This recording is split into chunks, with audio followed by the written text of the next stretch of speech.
June 29th, 1764, seemed like a regular day in one small picturesque town in Germany, Waldeck. Residents were in church. Little did they know that a powerful storm was about to hit the area. It wasn't just an ordinary storm, it was a strong, swirling tornado getting closer and closer. It was an F2 tornado at the beginning, strong enough to uproot trees like oaks and beeches. But as time went by, it grew and became more powerful. It even picked up 2 children on its way and threw them into a lake. Something strange happened too. The water level in the lake rose and then quickly retreated. Leaving the lake behind, the tornado struck a house, tearing off the roof and knocking down the walls. Then the tornado changed direction and headed east-northeast, increasing its intensity to F3 level. That's when something fascinating happened. A possible twin or satellite waterspout merged with the tornado along the shore of Lake Luzin. It was like 2 tornadoes coming together. It got wider and stronger, so it started snapping and uprooting solitary oak trees, flinging them 115 feet into the air. It left behind a barren landscape, removing crops, grass, and even topsoil. Back then, people couldn't even read or write very well, let alone use devices that could predict a tornado. This one was so strong it destroyed houses, barns, and even uprooted trees. Such a terrifying thing to see. But there was something special about the church people were in. It had strong stone walls, so they were safe inside, even though everything outside was getting destroyed. They didn't even realize how lucky they were until later. With winds estimated to be over 300 mph, it was unstoppable.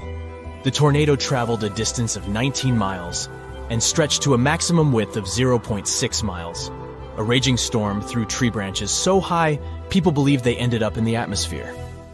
Another strange thing about this tornado was that it occurred during a dry storm.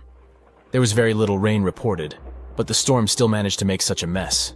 It even produced large hailstones, some as big as 5.9 inches in diameter. Just imagine chunks of ice that large falling from the sky.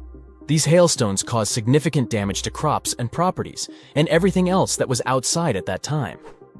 After the storm passed, one scientist, Gottlob Burchard Gensmer, studied the damage and talked to people who had witnessed the tornado, only to realize this was one of the strongest tornadoes ever recorded in history. It reached F5, the highest rating on what's called the Fujita scale, which measures tornado strength. It took an hour for the madness to stop. Back in 1925, people in northeast Missouri didn't have an organized tornado warning system either. It took them by surprise when one day, in the early afternoon, they saw a tornado forming in that area. At first, it was a small one that briefly lifted off the ground. But as time went by, it started growing into a massive monster. Meanwhile, in West Frankfort, Illinois, some miners were working deep underground, about 500 feet below the surface. Suddenly, the power went out, and they knew something was wrong. They quickly started climbing up the shaft to get to the surface.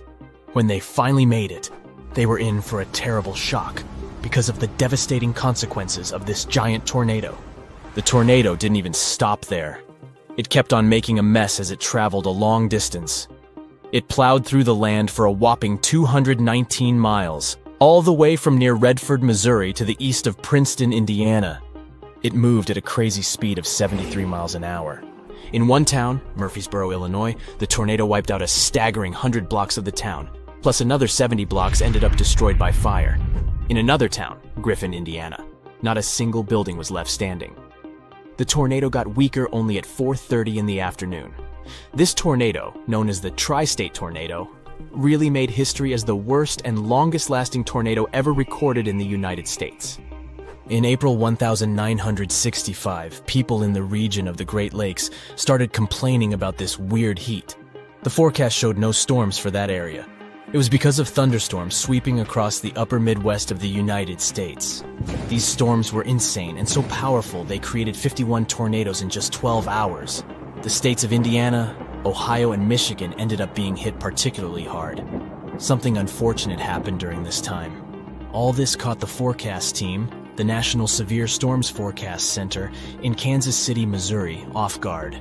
They quickly tried to send out warnings to let people know what was happening, but many people didn't hear the announcements because there were no outdoor tornado sirens at that time. Additionally, a lot of TV and radio stations didn't regularly broadcast weather alerts. Power was gone, and telephone lines didn't work, which meant many towns were completely cut off from communications. People couldn't receive the warnings because they didn't have access to electricity or working phones. One spring day in 1974 was especially hard because of severe thunderstorms that unleashed a series of powerful tornadoes across 13 states in the United States. These tornadoes lasted for 16 hours, and they ranged from weaker F0 to the most powerful and destructive F5 ones. At one terrifying moment, there were 15 tornadoes touching the ground at the same time. One lasted for more than 2 hours, and 2 others were swirling around each other like dancers. This was another big lesson, after which some changes in tornado warnings were made.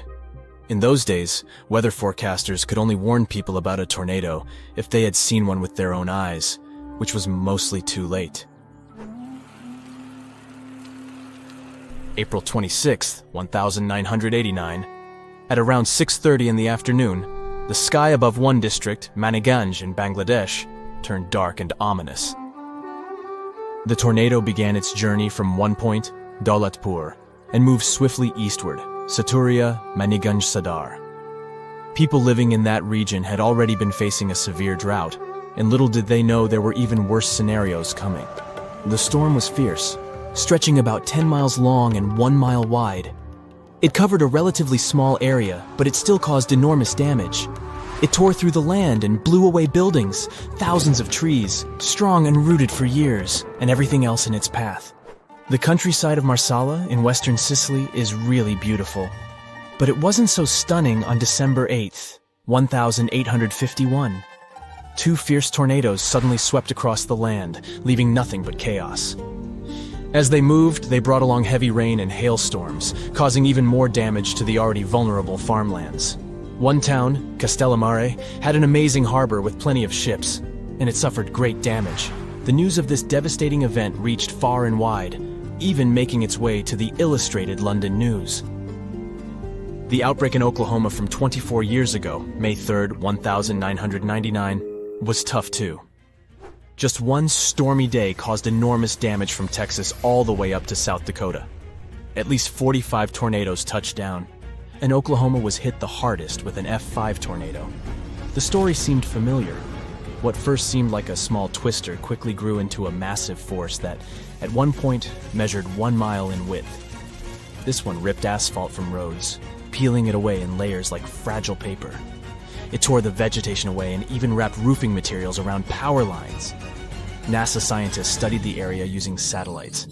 They realized it would take between 10 to 20 years for the vegetation to fully regrow in the region where the tornado left nothing but muddy, barren land. Oklahoma is in a pretty unfortunate spot when it comes to tornadoes. Take 1947 as an example.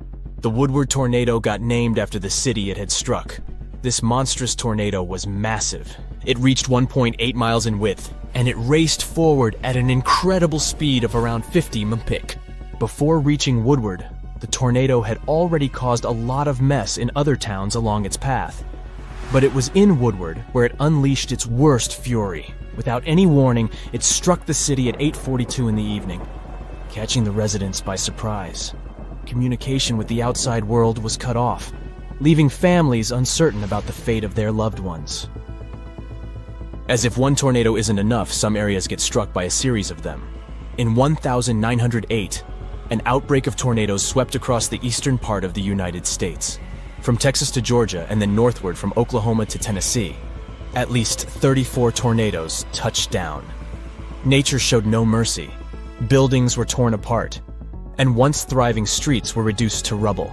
The Fujita scale measures tornado strength based on 2 things: the speed of the winds and the amount of destruction caused. F5 tornadoes are the strongest, most destructive ones.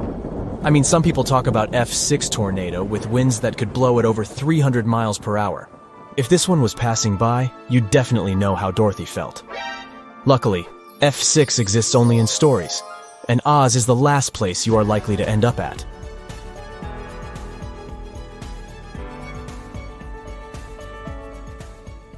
Living on our beautiful planet might seem safe, but only until you start thinking of all those dangers lurking just around the corner or in the vast darkness of the cosmos. Let's see what may eventually lead to the end of planet Earth. With each new potential threat, it gets more and more terrifying. Consider yourself warned. First of all, let's talk about hypercane. This natural disaster can get really extreme. A hypercane is a theoretical hurricane of unsurpassed power. It would occur if the ocean became overheated as a result of climate change, or a massive volcanic eruption could trigger it. In any case, these conditions would create a hurricane, which, unlike regular hurricanes, would stretch way beyond the lower stratosphere. The speed of such a storm would reach 500 miles per hour. The pressure inside the hypercane would be so low that it wouldn't let it wear out as quickly as other hurricanes. The hypercane could last for weeks on end. But the worst thing? It would likely damage or even destroy part of Earth's ozone layer, and the hole could be the size of the entire North American continent. Then we've got super destructive tornadoes. A tornado is a violently rotating column of air. It usually extends from a thunderstorm and is in contact with the ground. Inside a thundercloud, warm, humid air rises upward, and cool air falls down along with rain or hail. Such conditions can lead to the appearance of spinning air currents inside the cloud. Interestingly, these air currents start out horizontal, but at one point they can become vertical and drop down from the cloud, becoming a tornado. Some tornadoes are narrow, rope-like swirls, but others turn into wild funnels. Tornadoes are ranked with the help of the enhanced Fujita scale. A weak tornado normally lasts for a few minutes and doesn't move faster than 100 miles per hour. The next level is a strong tornado. Such whirlwinds can last for 20 minutes or so and have winds of up to 200 miles per hour. And then we can also have violent tornadoes. Those can last for more than an hour and move at a speed of between 200 and 300 miles per hour. On average, around 1,000 tornadoes occur in the USA every year. There's even a region that got named Tornado Alley. It's a 10-state area in the Midwest, but tornadoes can happen in any state. One of the most destructive natural disasters was the tri-state tornado in the USA. It was the world's longest-lasting single tornado that traveled 220 miles through Missouri, Illinois, and Indiana. At the same time, the average tornado's path is usually no longer than 5 miles. But what if one day, a tornado much bigger and way more powerful than any we've experienced before swiped through countries and continents? It would leave behind total destruction and devastation. And how about a supercell thunderstorm? It's the least common type of thunderstorm, but it's the most dangerous. It's likely to cause severe weather, damaging winds, very large hail, and even violent tornadoes. What makes supercells unique is a deep and persistent rotating updraft called a mesocyclone. Supercells can potentially last for hours and cause great havoc. An asteroid impact could end all forms of life on Earth too. If a space wanderer was large enough, it could cause widespread devastation, like it happened with the 9-mile-wide asteroid from 66 million years ago. It's rumored to have destroyed 3/4 of the planet's plant and animal species, including dinosaurs. Depending on the asteroid's size and the speed of its approach, the impact could lead to massive fires, tsunamis, and the eternal winter effect. It happens when the debris ejected into the atmosphere blocks sunlight and disrupts the global climate. Luckily, we'd probably notice such a large asteroid coming close to our planet with the help of our equipment long before the collision and would have enough time to get rid of this threat. It would be our very own sun that would bring our world to an end. Our star is a gigantic, constantly changing ball of molten gases. Every once in a while, it spews out bursts of energy, solar flares. They often go hand in hand with something called coronal mass ejections. Those are giant bubbles of ionized gas that can accelerate to incredible speeds. The most powerful volcanic eruptions pale in comparison to solar flares that release 10 million times more energy. Within a few minutes, one solar flare can give out billions of tons of charged particles. Solar flares are also insanely hot, with the temperatures reaching several million degrees Fahrenheit. Astronomers believe that such bursts of solar radiation happen when the sun's magnetic field gets twisted in some regions. At one moment, all the pent-up energy is released. The star sends out light and particles, mostly electrons and protons. Most solar flares last for minutes, but some continue for hours. Scientists classify solar flares depending on how brightly they shine in X-rays. You aren't likely to notice the tiniest flares if you don't have special equipment.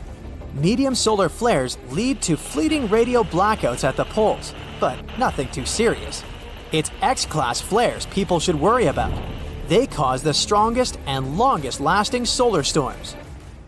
Now, if you had gamma-ray vision, you'd be able to see immensely bright flashes. They occur every day, outshine everything around you, and then disappear again. Those flashes are gamma-ray bursts. One of them could wipe out Earth's atmosphere. The flash that might ruin our planet would most probably be born in a faraway galaxy during a merge of two collapsing stars. It would be immensely powerful and super bright. Still 1,000 light-years from Earth, it'd already shine as bright as the sun. Our planet's atmosphere would try to protect us, but its natural shield wouldn't last. The radiation would be so powerful that it would literally cook the atmosphere. It would create nitrogen oxides that would destroy the ozone layer. Without this layer, ultraviolet rays coming from the sun would be hitting Earth's surface at full force. They would wipe out tiny plankton in the ocean. But these plankton produce from 50 to 70% of all oxygen in the world. So, with their disappearance, there would be a severe lack of oxygen, which would lead to the disappearance of life on the planet. In the end, the heat and ultraviolet light coming from the sun would turn the planet into a huge chunk of rock. And what if we came across a wandering black hole? You might know that a black hole is a region in space where gravity is so powerful that not even light can escape its clutches. Luckily, the nearest to us black hole is 1,500 light-years away. It seems that we have nothing to worry about until we learn about wandering black holes. Now, things definitely get way creepier. If such a black hole entered the solar system, Earth would be doomed. We wouldn't stand a chance against this space monster. In 2020, 13 wandering black holes were spotted not so far away from our planet. But not far away in space terms means around 1 billion light-years away, so we've got some time left.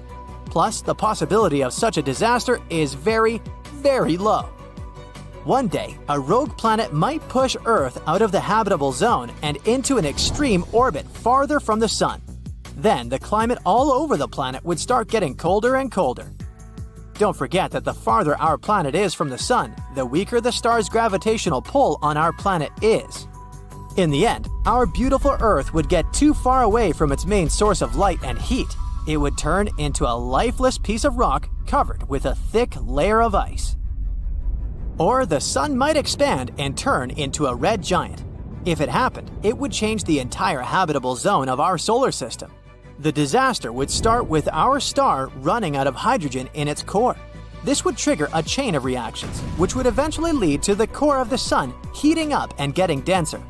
As a result, the sun would get way larger than it is now. During this transformation, the sun would swallow Venus, Mercury, and Earth. Back in the day, from 774 to 775, Earth got hit with a mega blast of radiation. This crazy burst of energy left its mark. 3 rings from that year show way too high levels of radioactive stuff. But what exactly caused it? Scientists are inclined to think that the reason was a solar flare. Some folks think maybe a massive supernova caused the radiation blast. But astronomer Phil Plait says that if that had been the case, it would have had to be less than 1,000 light-years away and would have been crazy bright. But there's no record of that happening. No bright, shiny Death Star in sight. After looking at the radioactive carbon and beryllium in tree rings, scientists ruled out a bunch of other possibilities. At first, they considered that it was a smash-up between neutron stars or a neutron star and a black hole. These types of crashes produce a super quick blast of gamma rays without any light show, which lines up best with the evidence. But these kinds of collisions are super rare. Plate thinks it's kinda unlikely that this is the answer. He figures we should only see one of these events in our galaxy about once every million years. So having one just 1,200 years ago seems pretty wild. Scientists are seriously worried about these rare events. If one happened closer to Earth, it could seriously mess up life on our planet. Even if it was thousands of light years away, a similar event today could cause chaos with all the fancy electronic systems we've come to rely on. So it's a good thing those gamma-ray bursts are so rare, because if they were more common, Earth might be in for a rough ride. You may think that if our planet could withstand mega radiation blasts, it can easily withstand something less frightening. Let's say grasshoppers. Sorry to say that, but it's not exactly true. Back in 1874, during a hot summer in Kansas, things took a strange turn. Grasshoppers, or should I say locusts, invaded the Great Plains like nobody's business. They came down like a storm, blanketing houses, trees, and even poor trains passing by. These bugs were on a mission to cause chaos. Farmers had to scramble to protect their wells and just about anything else worth saving. Locusts landed everywhere, wreaking havoc on everything in sight. Even poor sheep lost their wool. Locusts even stripped paint off wagons and handles off pitchforks. This is how destructive they were. Livestock tried to fight back by eating them, but there were just too many of these insects. That year, those critters caused about $200 million in crop damage. The locust invasion was so tough, even the US Army stepped in to help. In the end, locusts began to disappear, sparing the plains from further devastation. Natural disasters can be even more unexpected than radiation blasts from space and locust invasions. Check this out. Back in June 2017, a reindeer herder up in northwest Siberia was minding their own business when they suddenly heard a crazy loud blast and saw smoke shooting up from the ground. If that happened to me, I'd need to change my pants. Sorry. Later on, they found this huge hole that was like 23 feet wide and nearly 65 feet deep and was surrounded by chunks of ice and dirt. It turned out that there were over 17 such black holes in the area. They were filled with peaty water and shrouded in mystery. Some folks thought those were sinkholes. Others were sure they were left by top-secret device tests or even a bunch of meteorites. Now, the latest idea is that these holes are actually craters caused by the Arctic warming up and melting the frozen ground. The theory states that as the ground thaws, gas pockets trapped beneath the surface burst through, creating such dramatic holes. Apparently, these eerie craters have been showing up in specific spots in Siberia where ancient geological faults have been leaking out hot natural gas for ages. Combine that with some leftover methane from old lake sediments, and you've got a recipe for some explosive surprises as the planet heats up. Not scared yet? All right, maybe you're afraid of darkness, huh? If so, you wouldn't like it back in 536. It's the year when the world went through a crazy 18-month period of darkness. A mysterious fog covered Europe, the Middle East, and parts of Asia, blocking out the sun and causing chaos. It was like the Dark Ages, but for real. It turns out that the main culprit behind this fog was a volcanic eruption in Iceland. This eruption spread ash across the northern hemisphere, causing temperatures to drop and crops to fail. People were freezing and starving. It was a mess. Historians from back in the day even talked about how weird it was. The sun looked like the moon. Summers were freezing cold, and even China had summer snow. It was all because of the volcanic ash blocking out the sun. And to make things even worse, this period of darkness sparked the beginning of the bubonic plague in 541. Talk about a rough time to be alive. Let's go back to Siberia real quick. Back in 1908, way out in the wilds of Siberia, an asteroid dropped for an unexpected visit. Today, we know it as the Tunguska asteroid, but it didn't get its name instantly. Local folks only caught a glimpse of the show. a bright fireball streaking across the sky, followed by a massive boom. Trees went flying, fires blazed, and animals weren't too happy about it either. But since the area was so remote, not many folks took notice. For almost 2 decades, nobody bothered to check out the Tunguska site. People had too much on their plates back then.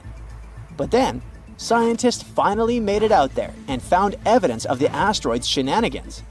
Later in expeditions, they found some spacey microparticles. Fast forward to now, and NASA has a whole planetary defense thing going on.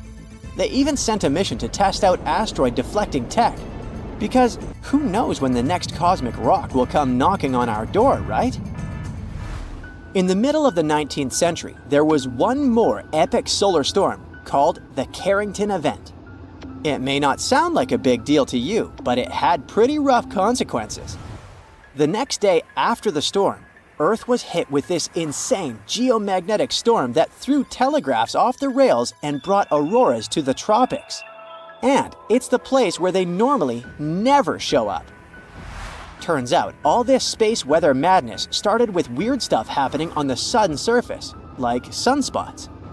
From these spots, solar flares and other crazy electromagnetic stuff can pop out and mess with our technology. Massive solar storms like this one can shoot out from the sun at speeds of up to 1,800 miles per second. They can contain billions of tons of solar material, complete with a sassy little magnetic field that loves to mess with Earth's magnetic field when they meet.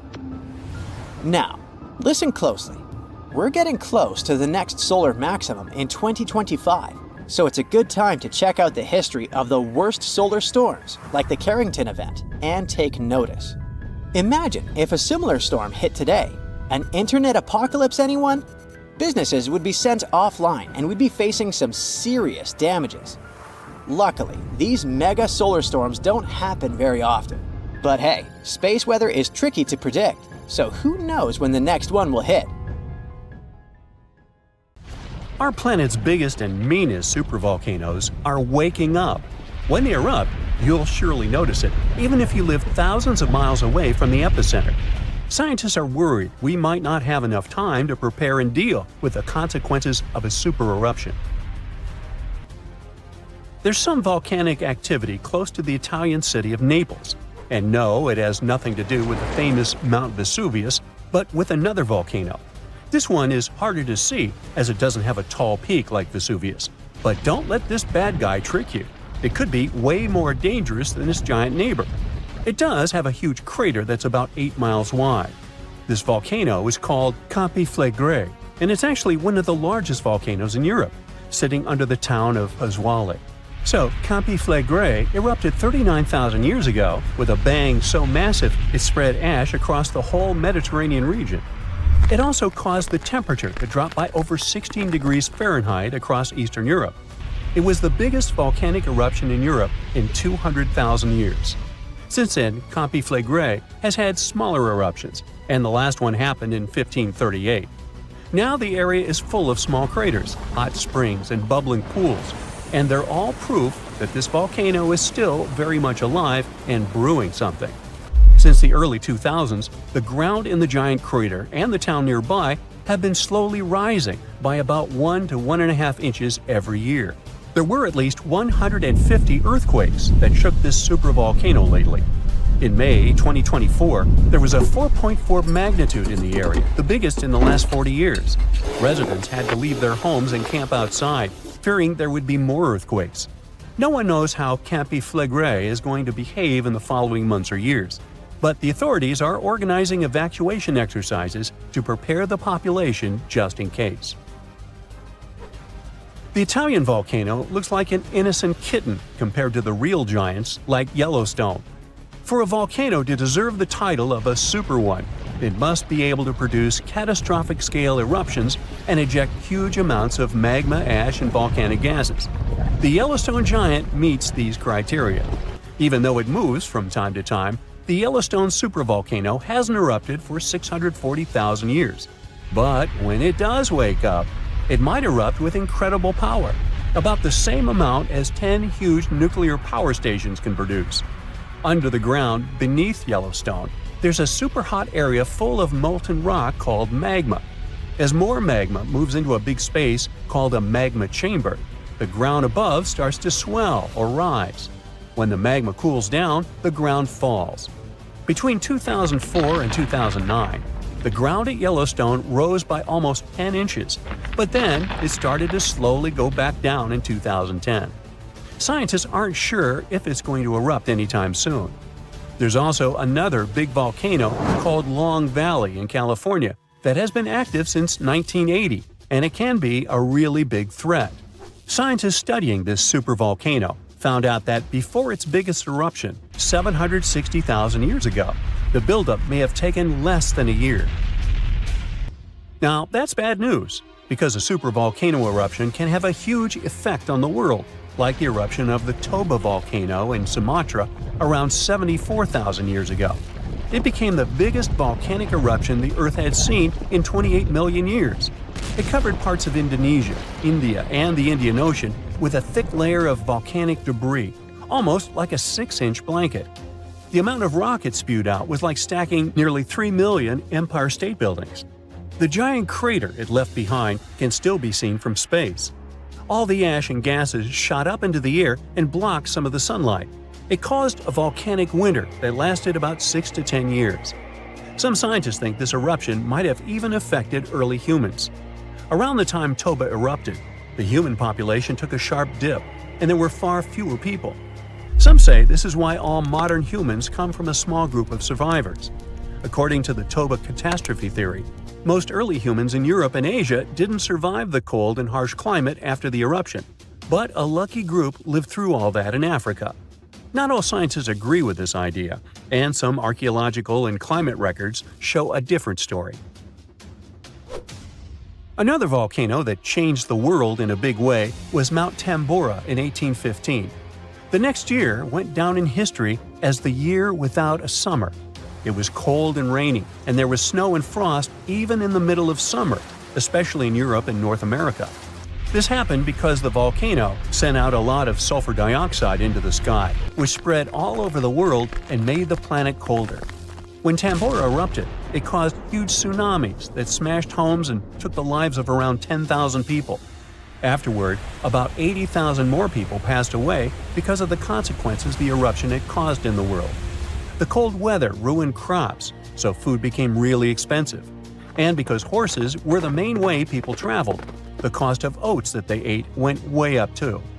Some people even think this led to the invention of the bicycle in 1817 as a new way to get around. The eruption made the Earth colder for about 3 years.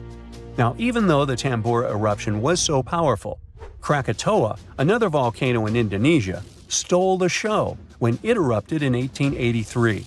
It was just easier to spread information about it through telegrams and photos. Its final blast was the loudest recorded sound in history, and people could hear it on 10% of the entire Earth's surface. The eruption started a tsunami with waves about half as tall as the Statue of Liberty. Now, if we only had 12 months to prepare for a supervolcano eruption, it would be really hard to store enough food and get ready. But don't panic just yet.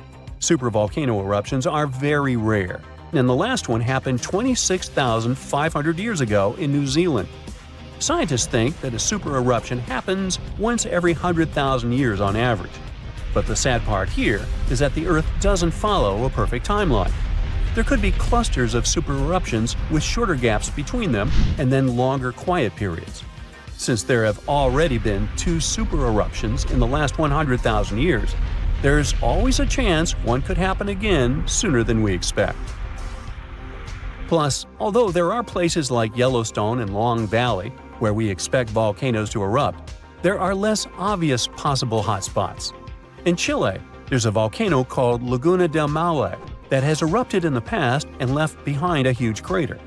Over the last 20 years, the ground there has been swelling really fast, rising up to almost 1 foot a year. Some people are worried that this could be a sign of a big eruption coming. But scientists say there's not enough magma yet to cause a super eruption. In Bolivia, the Jutarancu volcano is also acting up. It's part of a group of volcanoes that have caused super eruptions in the past. Since the 1960s, the ground around Judu-Ranku has been lifting, but the last eruption was 250,000 years ago. Even though the magma might be rising, it's not enough to worry about just yet.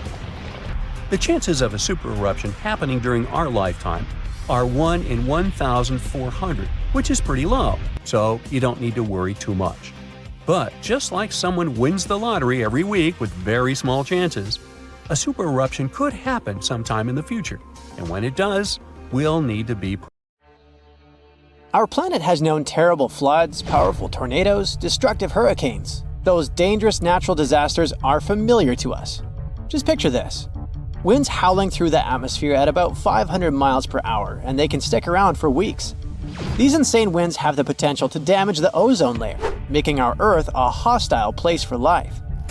It's not some wild Netflix dystopia. These are real-life hypercanes. A hypercane is a hypothetical extreme tropical cyclone the likes of which we've never known. To kick off a cyclone, the sea surface temps have to hit around 122 degrees Fahrenheit, basically hot enough to sear a rare steak. It's tough to imagine, especially since that's nearly 22 degrees hotter than the highest ocean temperature ever recorded.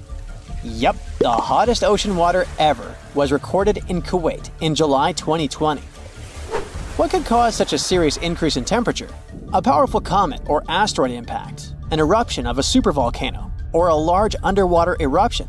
There's even a theory that a series of hypercanes could have sped up the demise of non-avian dinos after the infamous asteroid impact.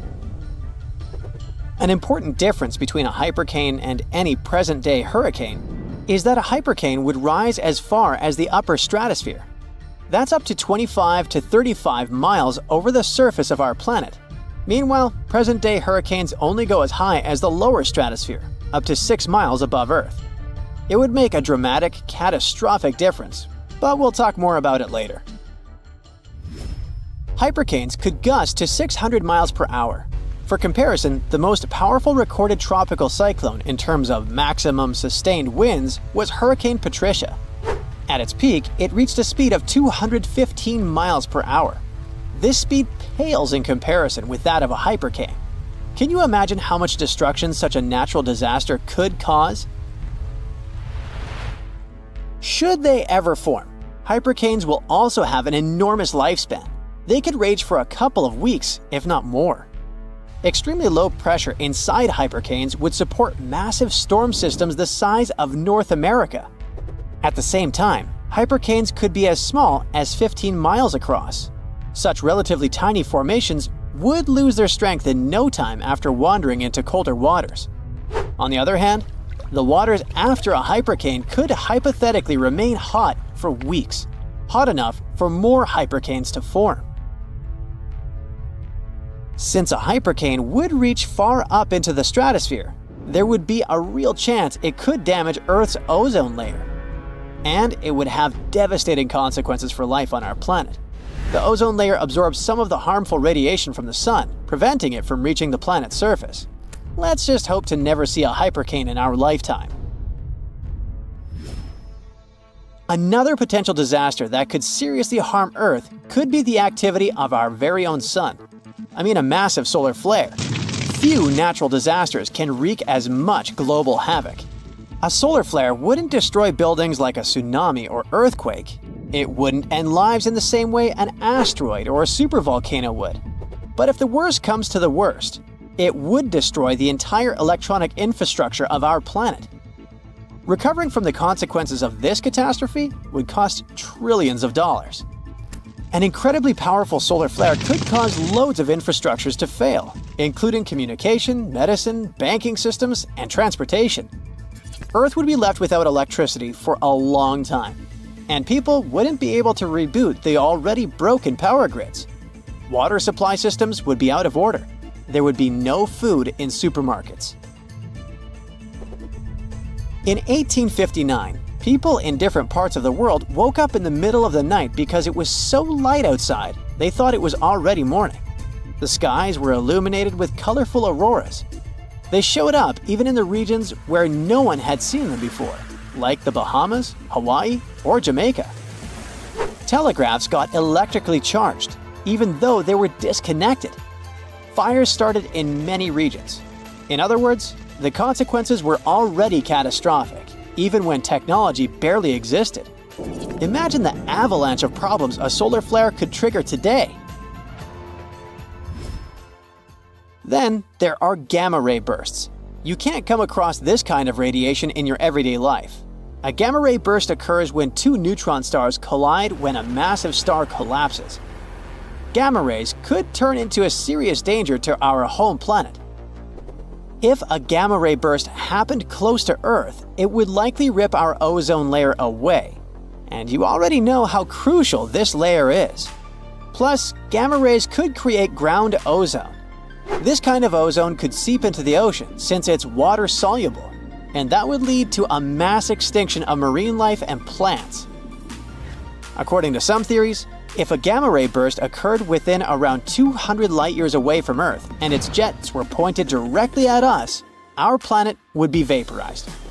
If the distance was greater, but still in the Milky Way, the resulting radiation would sterilize all life on the side of the Earth pointing towards the burst.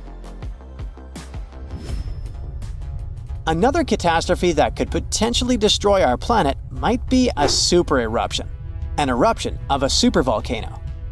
Yellowstone Park is located on top of one of those. The last massive eruption in that region happened about 664,000 years ago. The next eruption might be due anytime soon. Luckily, at the moment, there's no evidence that the supervolcano is waking up or getting ready for an eruption.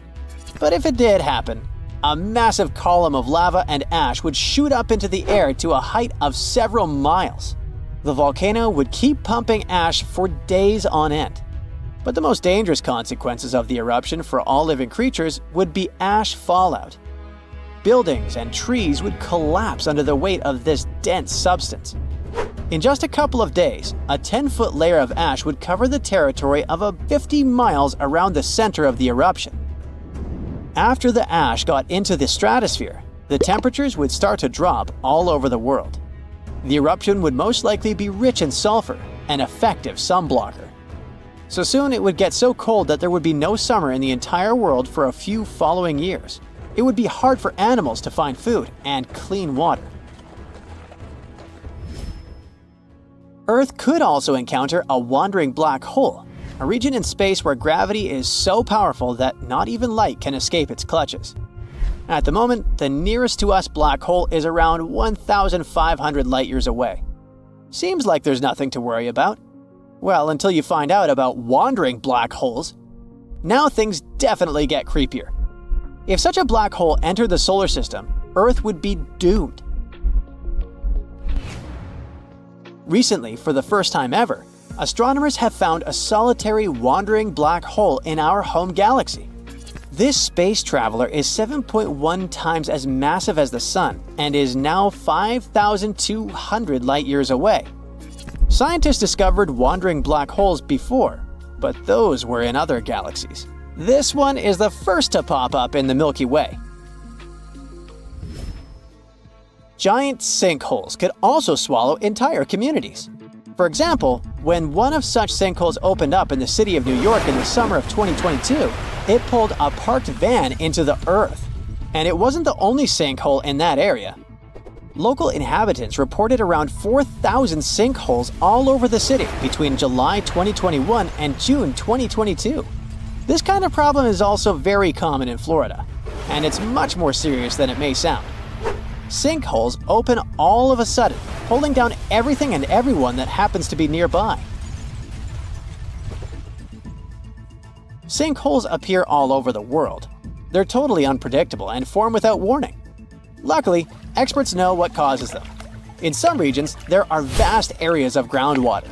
But during droughts, this water dries up, which creates large, empty caverns. After heavy rains, the surface over such a cavern is likely to collapse, creating a sinkhole within minutes.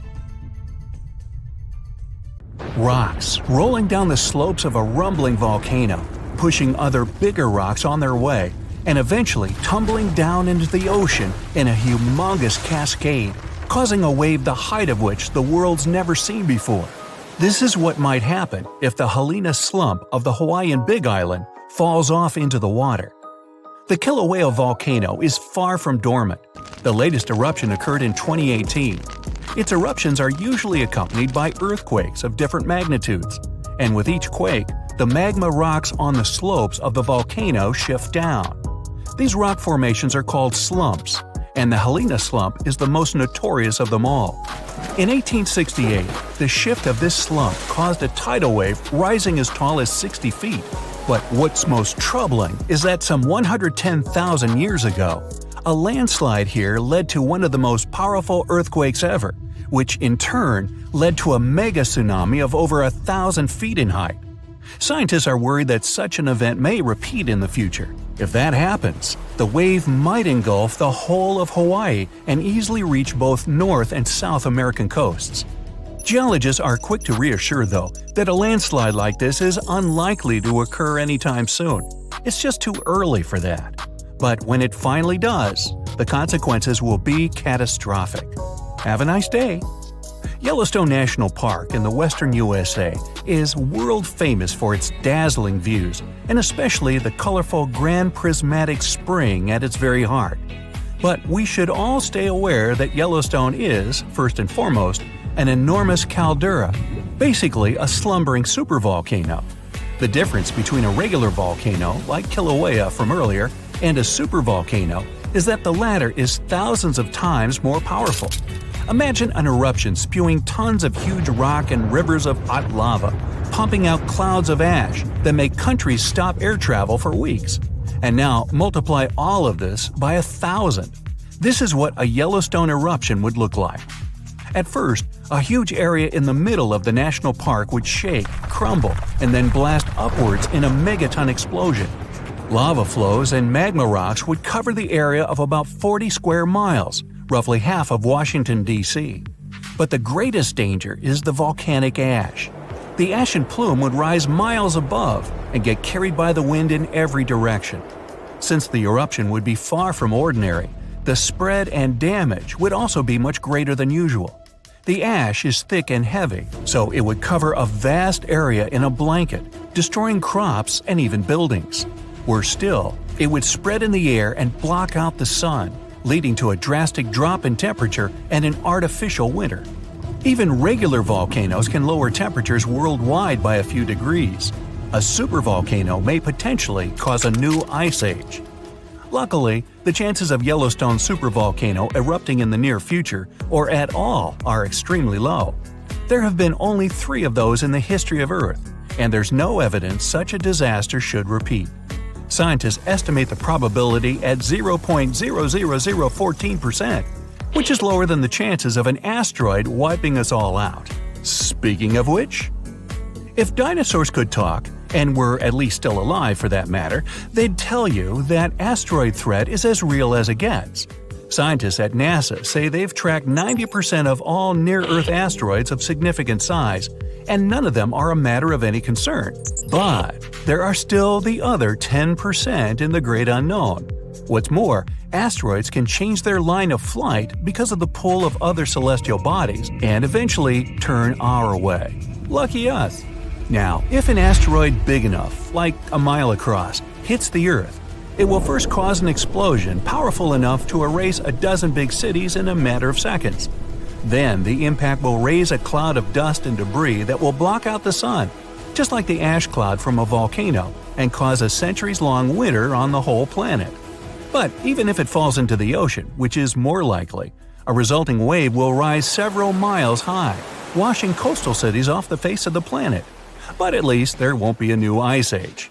Although scientists are pretty sure there's no such threat in the near future, it can't be ruled out completely, and humanity needs at least 5 years to prepare for this event.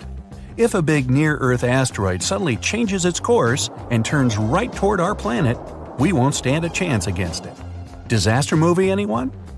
A much more probable calamity, though, rests right beneath our feet. It's the San Andreas Fault in California. The fault has been ready for rupture for years now, and scientists estimate that an earthquake along this line is likely to occur in the next 3 decades. And when it happens, it won't be nice. They expect a magnitude of 8.0, which is comparable to some of the most devastating quakes in history. It's all the more dangerous since California is home to some of the most populated cities in the western U.S., including Los Angeles and San Francisco. High-rise buildings are common there, and they're particularly vulnerable against underground shakes. The San Andreas earthquake might cause a whole lot of damage both to cities and countryside. In the worst-case scenario, the ground might break apart, destroying buildings, farms, and changing the landscape altogether. Still, scientists believe that the probability of such a quake is only 7% for the next 30 years. So, there's a rather big chance, 93%, that we'll never see that in our lifetime. Yet, there's another earthquake hazard not so far away from the previous one: the megathrust in Chile. The country sits right above the subduction zone, an area where two tectonic plates meet and go one beneath the other. At the place of their meeting, stress has accumulated because of their continuous movement, and once that strain is too much, a major earthquake occurs. Chile has experienced a lot of quakes in the recent years, and scientists are worried those might be preparing the area for a really big one. They believe a great earthquake is due to happen before the end of the century, and it might be devastating to the coastal area. Even smaller quakes caused tsunamis that flooded the west coast, and a huge one like that is likely to raise a wave of incredible height. On the bright side, Chile now knows to prepare in advance for the coming natural disasters, and geologists are pretty sure people will be able to evacuate before the earthquake strikes. In September of 1859, astronomer Richard Carrington was looking at the sun and suddenly saw a bright flare on its surface. He made a note of it in his records, but only realized how important it was a couple of days later. The energy from that flare reached Earth and struck it directly, causing northern lights to appear above Cuba and burning telegraph lines all around the world. This was dubbed the Carrington event, and it was a solar storm. Such storms hit the Earth fairly often, but none of them were so powerful as the Carrington event, neither before nor after. But in 2012, astronomers registered a similar solar flare whose energy nearly hit our planet once again. If it had been just a week earlier, we'd have been in big trouble. Today, humanity relies on electricity in almost every aspect of life, and a powerful solar storm would mess with the electromagnetic field of Earth a lot. All electric appliances would either shut down or short-circuit, and huge transformers powering basically everything would go out of order for good. It would take years to repair them, and the cost of such a massive blackout would count in trillions of dollars. The worst of it is that science is almost unable to predict solar storms, and even if we could know about them in advance, we'd be powerless to stop them. The flare happens in a matter of seconds, and it takes about 8 minutes for the particles to reach the Earth's atmosphere, causing the disturbance. The power outage would come a bit later, in a day or so, when a massive cloud of plasma gets to our planet. At the moment, there's no protection against solar flares, and the chances of one powerful enough to cut all of our electricity in the next few years are quite high, about 12%. The only good thing about all this is that we now know of such a possibility and can at least prepare in advance. Hey, don't forget to pack some underwear and socks. You'll always need those. We are up for a crazy Atlantic hurricane season. It may be even worse than that of 2005, the year that brought us Hurricane Katrina. That one took 1,392 lives and cost the country over $100 billion. Experts predict there will be between 17 to 25 total named storms. Some of these storms are about to become hurricanes, with winds reaching over 100 miles per hour or higher. We're already seeing storms sweep across the country, bringing dangers like tornadoes, flooding, and hail. You gotta thank the El Niño Southern Oscillation, or ENSO, for this. This complicated term has to do with El Niño and La Niña, the two giant forces that basically shape our world. Normally, winds in the Pacific Ocean blow west along the equator, moving warm water from South America towards Asia. This warm water is replaced by cold water rising from the depths of the Pacific. But during El Niño and La Niña, this usual pattern is messed up. El Niño is the warm phase of the Enso cycle. During El Niño, the equatorial winds weaken, causing warm water to shift back towards the west coast of the Americas. This means less cold water rises to the surface. The weather in northern parts of the US and Canada become drier and warmer because of it. But there are wetter conditions in southern states. In the Atlantic, El Niño weakens hurricane seasons, and it ramps up hurricane activity in the central and eastern Pacific. In Africa, it brings more rain to East Africa but less to southern Africa, West Africa, and parts of the Sahara. La Niña is the cold phase of the Enso cycle. During this phase, the westward winds along the equator in the Pacific are stronger than usual, and they push more warm water towards Asia. And because of it, colder, nutrient-rich water rises to the surface along the Americas' west coast. These colder Pacific waters push the jet stream northward, giving us drier weather in the southern US, but wetter and colder conditions in the Pacific Northwest and Canada. La Niña also brings warmer winters to the southern US and cooler than normal temperatures to the north. La Niña usually calms hurricane activity in the Pacific, but intensifies it in the Atlantic. In 2023, El Niño was in charge, and it took most storms up before they got to the US. But this year, we've switched to La Niña, and this lady brings us colder water in the Pacific and a pattern that lets storms move a little farther west and reach the Caribbean. And when they get there, they can easily move into the Gulf and affect Florida and other states. The upcoming intense Atlantic hurricane season also has to do with a strong monsoon season in West Africa. It creates moisture and waves off Africa's coast and can travel along the Atlantic and spur hurricanes. The Atlantic hurricane season runs from the 1st of June to the 30th of November, and most activity happens between mid-August and mid-October. Since the 1950s, tropical cyclones have been given names to make it easier for meteorologists to inform the public about them. You're more likely to remember that Leslie is coming than Hurricane X34D is on the way, right? So there are 20 names on the alphabetical list this year, from Alberto to Beryl to Valerie and William. Let's hope it won't get as terrible as the Galveston hurricane. The most fatal natural disaster in U.S. history hit Texas in the year 1900. A Category 4 hurricane smashed into Galveston, demolishing over 3,600 buildings with winds over 135 miles per hour. It took the lives of between 6,000 and 12,000 people. One of the reasons it became so fatal was poor communication policy. Days before the disaster, it was clear to a professional weather forecaster that the storm was moving west. But the Weather Bureau in Washington predicted it would go over Florida and up to New England, which was way off. The Bureau was just 10 years old then, so hurricane science in the US wasn't very advanced. Cuban scientists were excellent at tracking storms because their region is so prone to them. So they knew it was heading towards the Gulf of Mexico. Unfortunately, the director of the Weather Bureau was so jealous that the Cuban forecasters were better than the American ones that he cut off the flow of information from Cuba and made it difficult for local forecasters to issue warnings without going through Washington. In the days before the storm hit, the chief observer in Galveston began to suspect that Washington's forecast was wrong and tried to warn the city, but it was too late. The hurricane left Galveston in ruins. After this hurricane, the Weather Bureau started improving communication, both internationally and within the U.S.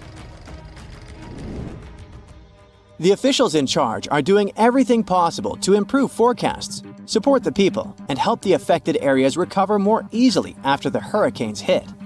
They're going to try new forecast models to predict tropical cyclones getting stronger, help emergency and water managers prepare for potential flooding, and protect people and infrastructure. Coastal weather buoys in the tropical western Atlantic and Caribbean have been upgraded, and new drifters and sail drones, underwater gliders, and a lightweight drop sonde will provide real-time data.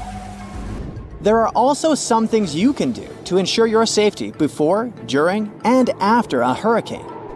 If you live in a hurricane-prone area, Florida, Georgia, and the Carolinas, you must always be prepared before the high storm season. Make up a family disaster plan that will outline your actions during an emergency. Map out several evacuation routes in case your primary one is blocked, and decide on a meeting place if you get separated. You can arrange drills to teach family members how to shut off water, gas, and electricity, and even make sure the youngest knows how to call emergency services. Pack a disaster kit that will be ready to go at a moment's notice.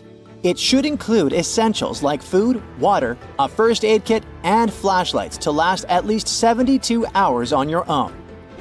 You can buy a generator to make sure you have electricity in case of a power outage until the power returns. Keep it in a secure place, away from rain and rising water, with proper ventilation. You're also going to need self-powered radios and flashlights. If you can, add a safe room to your house that's strengthened to withstand high winds with reinforced concrete ceiling, floor, and walls.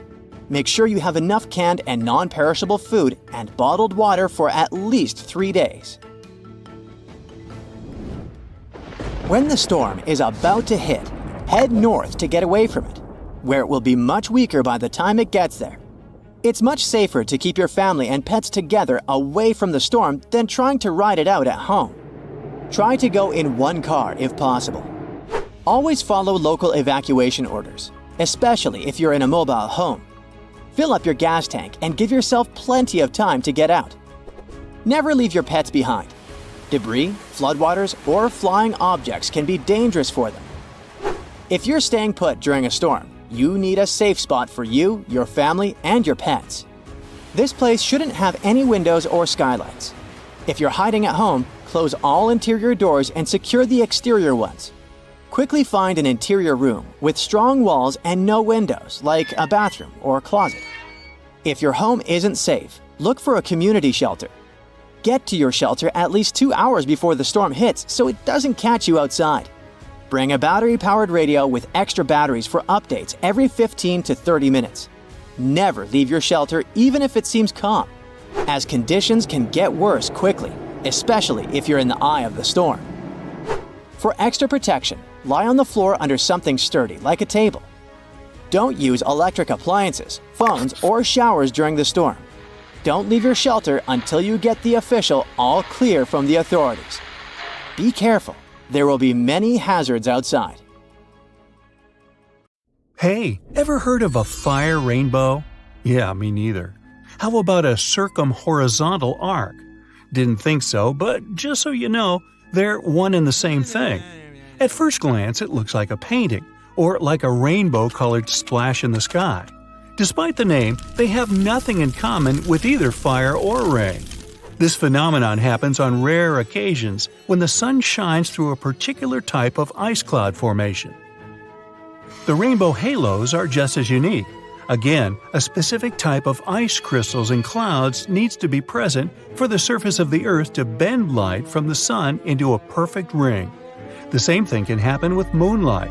The only difference will be that moon halos are usually white and sun halos can be rainbow-colored.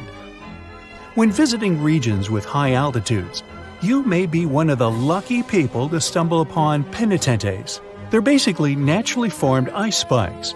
For them to be formed, they need a really cold and elevated environment where the air is dry. The sunlight turns ice directly into vapor rather than melting it into water.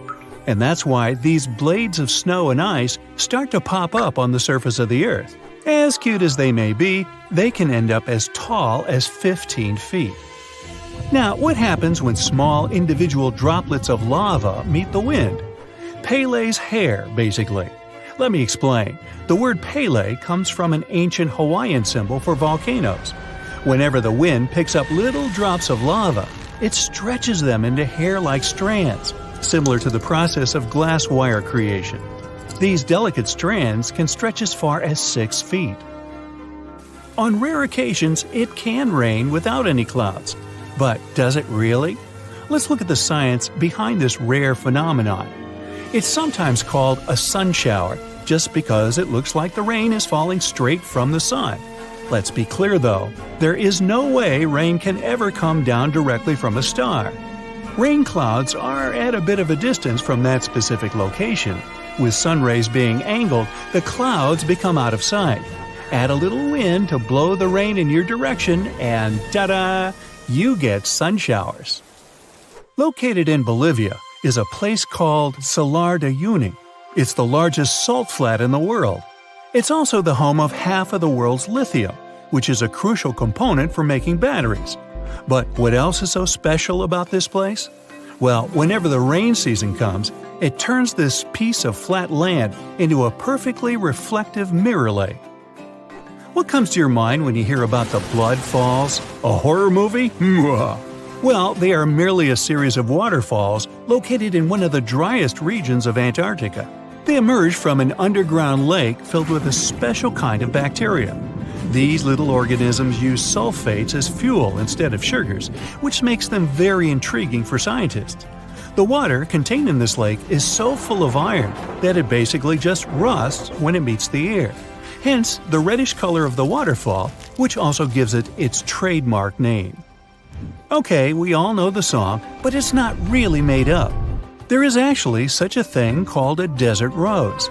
It's not a plant though, but a unique form of the mineral gypsum. It develops in dry sandy places that can occasionally flood. This constant switching between a wet and dry environment lets the gypsum crystals emerge between grains of sand, trapping them and forming a rose-like shape. Ever heard of the Eye of Sahara? Scientists are still trying to figure out how it was formed.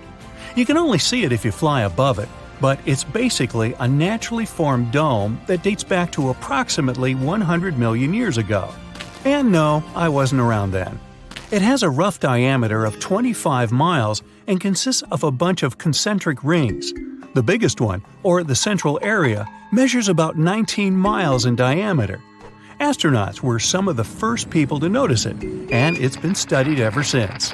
In fact, even to this day, when landing in Florida, they know they're almost home when they see the Eye of Sahara. One of the most beautifully colored trees in the world is located in the Philippines and Indonesia. It's called the rainbow eucalyptus. It got its name because of its bark that switches colors and peels away as the tree ages. The bright green bark is the youngest, as it contains a substance called chlorophyll, usually found in leaves. It then switches to purple and then to the color red. And finally, it turns brown as it grows and loses the chlorophyll. Now, don't be tricked into thinking that's a whole forest. It's one single tree. And no, it's not some sort of optical illusion either. Let me explain. Underneath that soil, there is a complex network of roots that connects around 47,000 tree-like shapes you see above the ground. It's called the quaking aspen. Some of these trees are among the oldest and largest organisms in the world. Now, here's a good destination for all travelers, or maybe not so good after all. The most lightning-stricken area in the world, according to recent data released by NASA, is Lake Maracaibo in Venezuela. Out of all the days in a year, 300 of them feature thunderstorms in this location. What makes this area so unique, though, that storms happen so often? Well, it's because where cool mountain air meets the warm, moist breeze and generates electricity over the lake.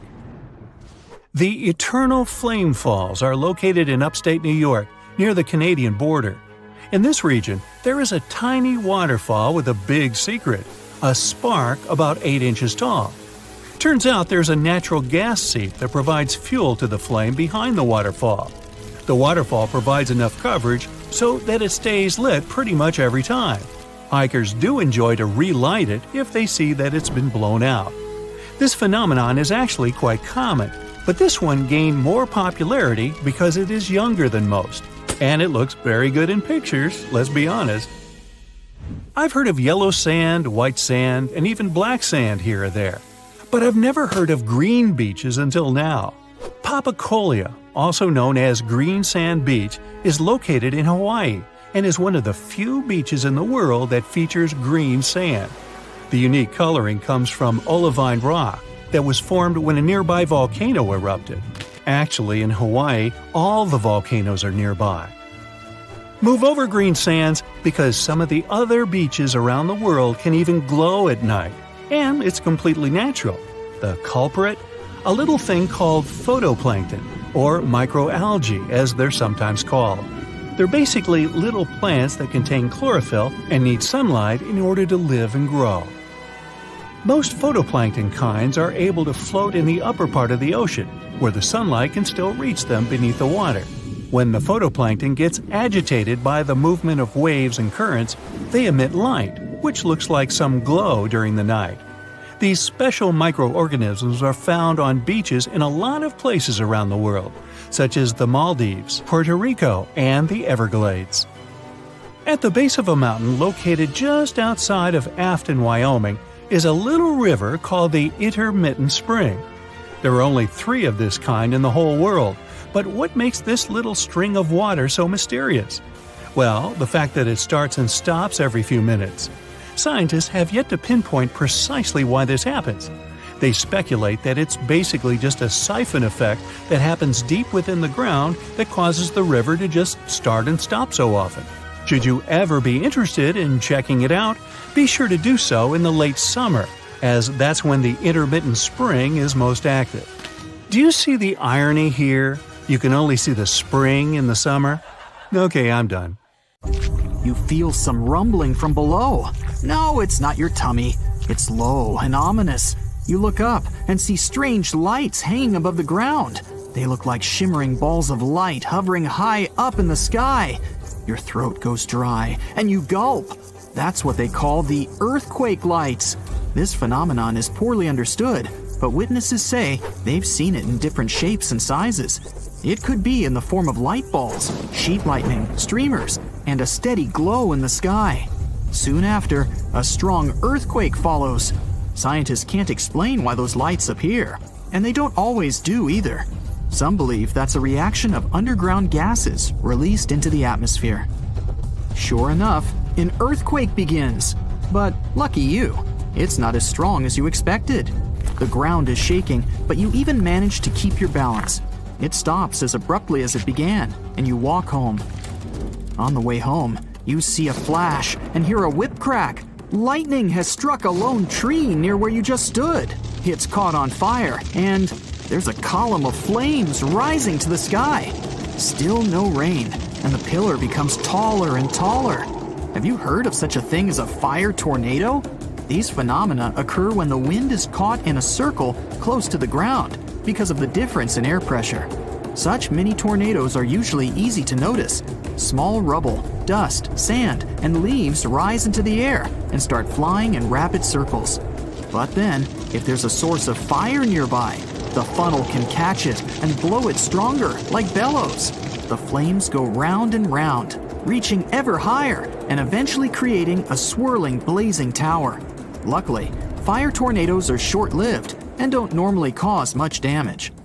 But don't try to hide from the storm under that tree. You can find this unusual plant in Florida and in some parts of the Caribbean coast. Externally, it doesn't look special at all. A gray trunk, green leaves, and fruit similar to small apples. What you must remember is never to pluck these apples and never stand next to the tree, especially if it's raining. This is the manchineel tree, which is considered the most dangerous in the world. Its trunk, bark, branches, and fruit contain poisonous juice. One drop of this corrosive acidic liquid can harm your skin a lot.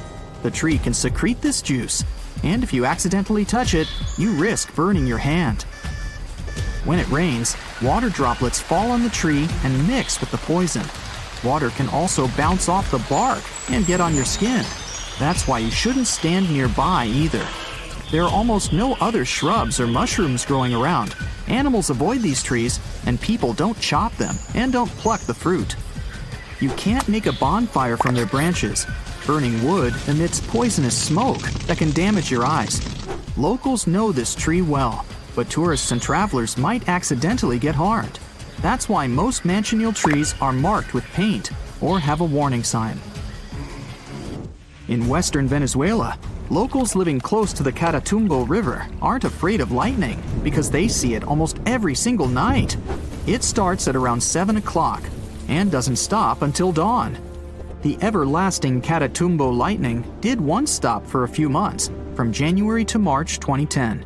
It was probably due to drought, Or maybe the charge ran out. In 1991, a scientist suggested that the phenomenon happens because of cold and warm air currents meeting in the area. Another theory is that the lightning could be due to the presence of uranium in the bedrock. Not all lightning happens inside clouds. There's a rare phenomenon called a dirty thunderstorm. The lightning happens above a volcano. The most famous is in Japan. It erupts almost every day and spits black clouds high into the air. So it's super scary volcano clouds plus lightning. Whoa! Regular lightning happens during a storm when ice crystals bump into each other. In a dirty thunderstorm, bits of volcanic ash collide, create friction, and spark up the sky. In the hottest and one of the driest places on Earth, Africa's Danakil Desert, temperatures often rise above 120 degrees Fahrenheit. The out-of-this-world landscape has many active volcanoes and geysers that spit out toxic gases like chlorine and sulfur. The vibrantly green, electric blue, and yellow waters are all rain and seawater warmed up by magma. One wrong step here, and you'd be gone for good. This happened in June 2009. People in certain areas in Japan left their homes after a heavy downpour, only to find fish, frogs, and tadpoles everywhere. Fields, roads, lawns, and rooftops were littered with these aquatic creatures. One man was shocked to see 13 carp on and around his truck. Apparently, he stopped to count them. No one knows for sure where the bizarre rain came from, but the most popular theory claims that a powerful water spout picked up all these creatures. Then it carried them through the upper atmosphere and dropped the animals on the unsuspecting people below. And now, welcome to Abraham Lake in Canada. It's completely frozen. You step onto the transparent ice and look down at what lies beneath. No fish, just some mysterious frozen bubbles. They look like small clouds frozen in ice, or jellyfish who forgot to pack a winter jacket. There are thousands of these little bubbles made up of methane. But don't try to dig a hole in the ice to touch it. Methane is highly flammable. It's created by methane-producing bacteria that eats leaves, grass, insects, or any other organic stuff that gets into the lake. When the methane touches the frozen water, it turns into tens of thousands of frozen little balls. When the ice melts, they burst open and sizzle. Similar lakes can be found near some shores of the Arctic Ocean. There, the size of the bubbles can reach several times the size of hot air balloons. Beautiful for sure, but not exactly safe. The next shocking lake is in Indonesia, the island of Java. You come to a majestic volcano, overgrown with grass and trees. The volcano seems to be asleep, but smoke is pouring out of it. You climb to the summit. Exhausted, tired, sweaty, you're ready to cool off. Nice work, you made it to the top. You look into the mouth of the volcano. No boiling lava, just a beautiful, bright, turquoise lake down there. It looks like an oasis. Perfect time for a refreshing dip. You run down and get ready to jump in. But that's not water, that's acid! Sulfurous gases get into the lake from under the volcano. The lake itself is full of metals. When the gases touch them, they form that beautiful turquoise water. Acid. Better head back to the nearest village, rest, and come back at night when it's cooler. In the dark, the lake seems to glow. Right above it, you see light-filled, exploding little clouds. The sulfurous gases rise out of the lake, combine with the air, and flash bright blue. Still, don't get too close. The sea turns sinister red, and no living being can survive in it. Must be some dark magic. In fact, it's tiny algae that spread uncontrollably, giving the water this specific tint called the red tide. They have toxins that destroy sea mammals, birds, and turtles, as well as creatures that feed on them. For humans, contact with it ends in breathing problems or seafood poisoning. Sometimes even huge ships sink in the open seas for no visible reason. That reason is often the pockets of bubbles that underwater volcanoes produce even while they're sleeping. Those productive magma factories are hidden under 8,500 feet of water. When they wake up, they act just like land volcanoes, and they can cause destructive tsunamis. This tree looks like a bottle. No wonder it's called the bottle tree. It grows in Namibia and attracts many tourists. But don't get too close to the tree because it's one of the most dangerous on Earth. Milky juice flows inside the trunk. It's highly toxic to the human body. On the bright side, though, the trees have beautiful pink-white leaves with a red core. There's a tree growing in Western Australia that was once used as a prison. A cell for criminals existed inside the Boab prison tree for a long time. People were usually kept there temporarily, just for one night. After that, they were taken to their final destination. The prison was built more than 1,500 years ago and has been perfectly preserved to this day. Tourists visiting this place can sneak a peek inside. If all the volcanoes on Earth suddenly erupted together, it'd be loud. We'd also have around 1,500 of these formations bursting at once. Now normally it's just 10 to 20 volcanoes that are active each day. But what would the world look like if they all blew their tops simultaneously? Geologists think it wouldn't be pretty. Even if only the land volcanoes erupted together, it would set off a chain reaction way worse than anything we've ever seen before. The two big problems would be ash and volcanic gases. While the explosions in lava would be damaging for people nearby, the real danger lies in what happens next. A thick layer of ash would cover the planet, blocking out sunlight completely. No sunlight means no photosynthesis, which means crops would fade away and temperatures would drop considerably. And all this ash cloud could remain in our atmosphere for up to 10 years. Now, ash aside, there's also acid rain to worry about. Volcanic gases like hydrochloric acid and sulfur dioxide would mix with the atmosphere and fall back down as acid rain. This type of weather would harm the groundwater and ocean surfaces. Even if humans would find a way to survive up to this point, we'd have no corals and no other sea creatures around. Scientists have seen similar events in Earth's history at a smaller scale. Big volcanic eruptions have been linked to mass extinctions. When Mount Pinatubo erupted in 1991, it cooled parts of the world for 2 years. But the extra carbon dioxide from these eruptions could also heat the planet, the same way we turn our stoves to broil for that extra crispy layer on our casserole.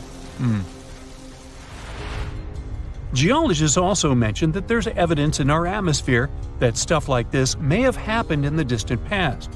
During the Cretaceous period, carbon dioxide levels were way higher than today, which made it difficult for marine life to thrive. Who would survive all this? Probably just some extremophiles, these organisms that survive in harsh conditions like hot springs or deep undersea vents. As for humans, we could all lay low in underground bunkers until things clear up, or build multiple space stations that could fit us all. Yeah, right. The chances of all volcanoes erupting at once, though, are very slim. Whew! That's because there isn't one giant source supplying all the volcanoes on Earth. Each one of these openings has its own deposit of magma, except for a few cases where they indeed share the supply. For example, in 1912, Nova Rupta in Alaska erupted alongside another volcano sharing magma. Scientists have also found evidence of magma hiding under volcanic areas, like under the Taupau volcanic zone in New Zealand. This magma can spread out horizontally for long distances, but is still just a local feature. Even if we consider all the magma under Taupau as one system, it's not connected to other volcanic areas like Indonesia or the Philippines. Because the great majority are isolated, volcanoes can't sync up to erupt at once. The magma comes from different processes like mantle decompression or adding water to the mantle through subduction. There's no way to make all these different volcanoes erupt together because of how tectonics work. Now, that doesn't mean we won't see interesting volcano activity in the future. Take an underwater area near British Columbia, where recently about 200 small earthquakes per hour have been noted. Deep beneath the Pacific Ocean floor, off the coast of Vancouver Island, magma is set to erupt, heating the water so much that it'll bubble like soda. However, this event will likely go unnoticed by anyone other than scientists. The anticipated eruption will most likely happen around 3 miles below the ocean surface. Scientists explain that the earthquakes range from negative to 4.1 magnitude, meaning only those nearby would feel any tremors. This unusual activity gives us a rare opportunity to study how the Earth's crust forms. The magma beneath the ocean floor is estimated to be almost 1,500 degrees Fahrenheit, but will cool rapidly upon eruption and contact with water. This runny rock will solidify upon contact with the seafloor, turning black quickly. This event will be useful for biologists too, who will have the opportunity to study the marine animal's response to any changes, like run! Antarctica, often seen as a vast icy continent, also holds a volcanic surprise beneath its frozen surface. Researchers have identified over 130 under the western ice sheet alone, making it the largest volcanic region on Earth. Most of these volcanoes, about 90, were only recently discovered in 2017. But could any of these Antarctic volcanoes actually erupt? Well, it depends on which volcano we're talking about. While these formations are relatively young in geologic terms, it's hard for scientists to tell if they're still active or not.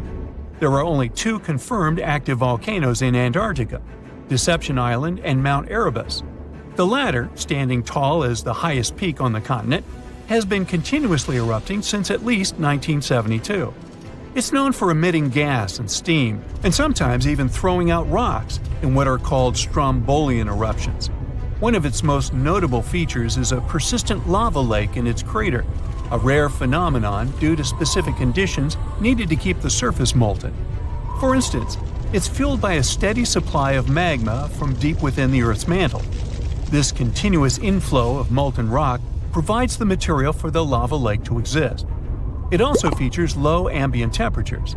Despite its location in Antarctica, Erebus has relatively mild temperatures in its summit region because of the heat generated by the volcanic activity. This allows the lava lake to remain liquid rather than freezing over. Deception Island, another active volcano, last erupted in the 70s.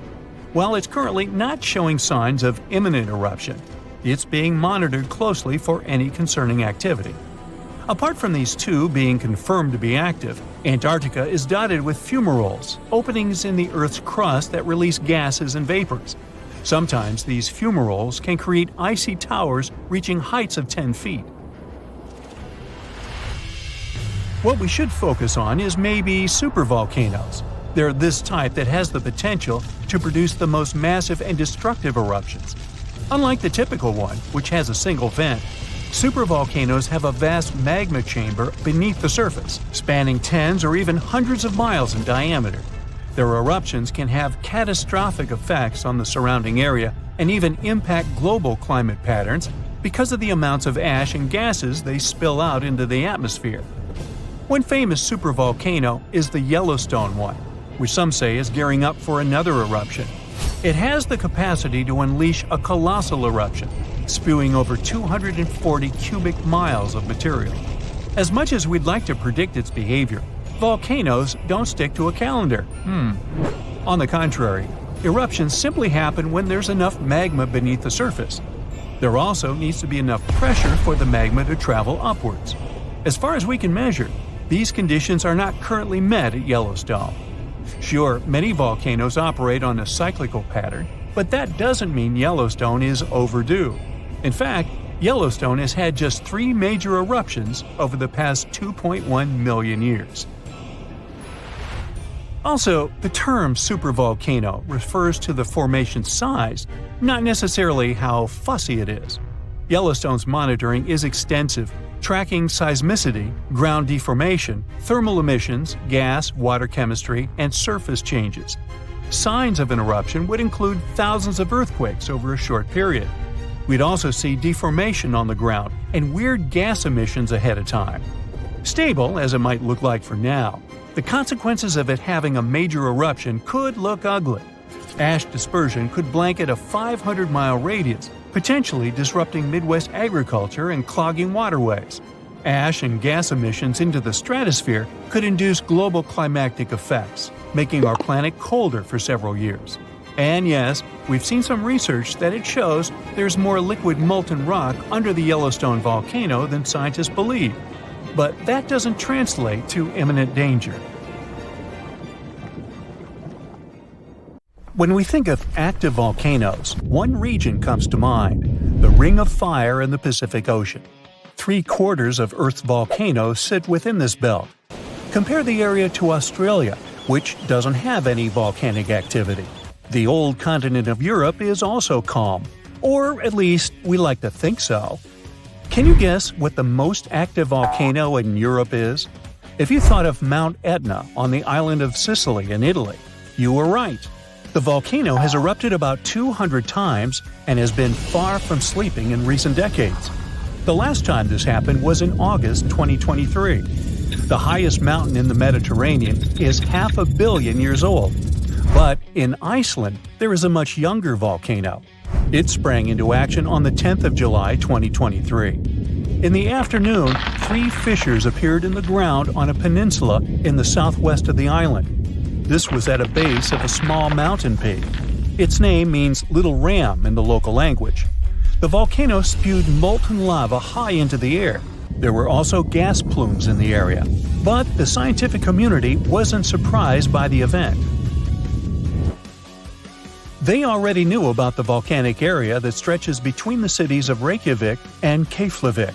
Its name is hard to pronounce. Hey, I want to buy a vowel. It had already erupted during the previous 2 summers. This activity came after 8 centuries of dormancy. In the days leading up to the latest eruption, seismologists, the scientists who study earthquakes, recorded over 12,000 tremors. When the ground opened up in July, the fissures were over 1.5 miles long. The following morning, 2 of them closed. All the lava was now coming out of the last fissure. It grew into an elongated cone, the simplest shape of volcano we are all familiar with. The lava soon filled a large crater. It grew almost 100 feet tall during the first week, and it is still growing. On the night when the eruption started, lava spread out in all directions. Its cinders set ablaze the dry moss in the vicinity. Local authorities closed off the surrounding area. There were toxic gases from the volcanoes and smoke from the burning moss. Firefighters flocked to the area. After a week, they proclaimed the area safe. Visitors soon came to witness the birth of Europe's youngest volcano. This form of tourism is quite developed in Iceland.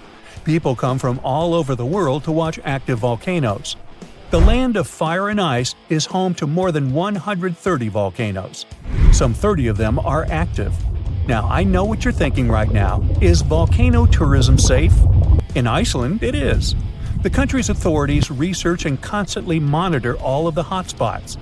The island is dotted with several dozen seismic stations.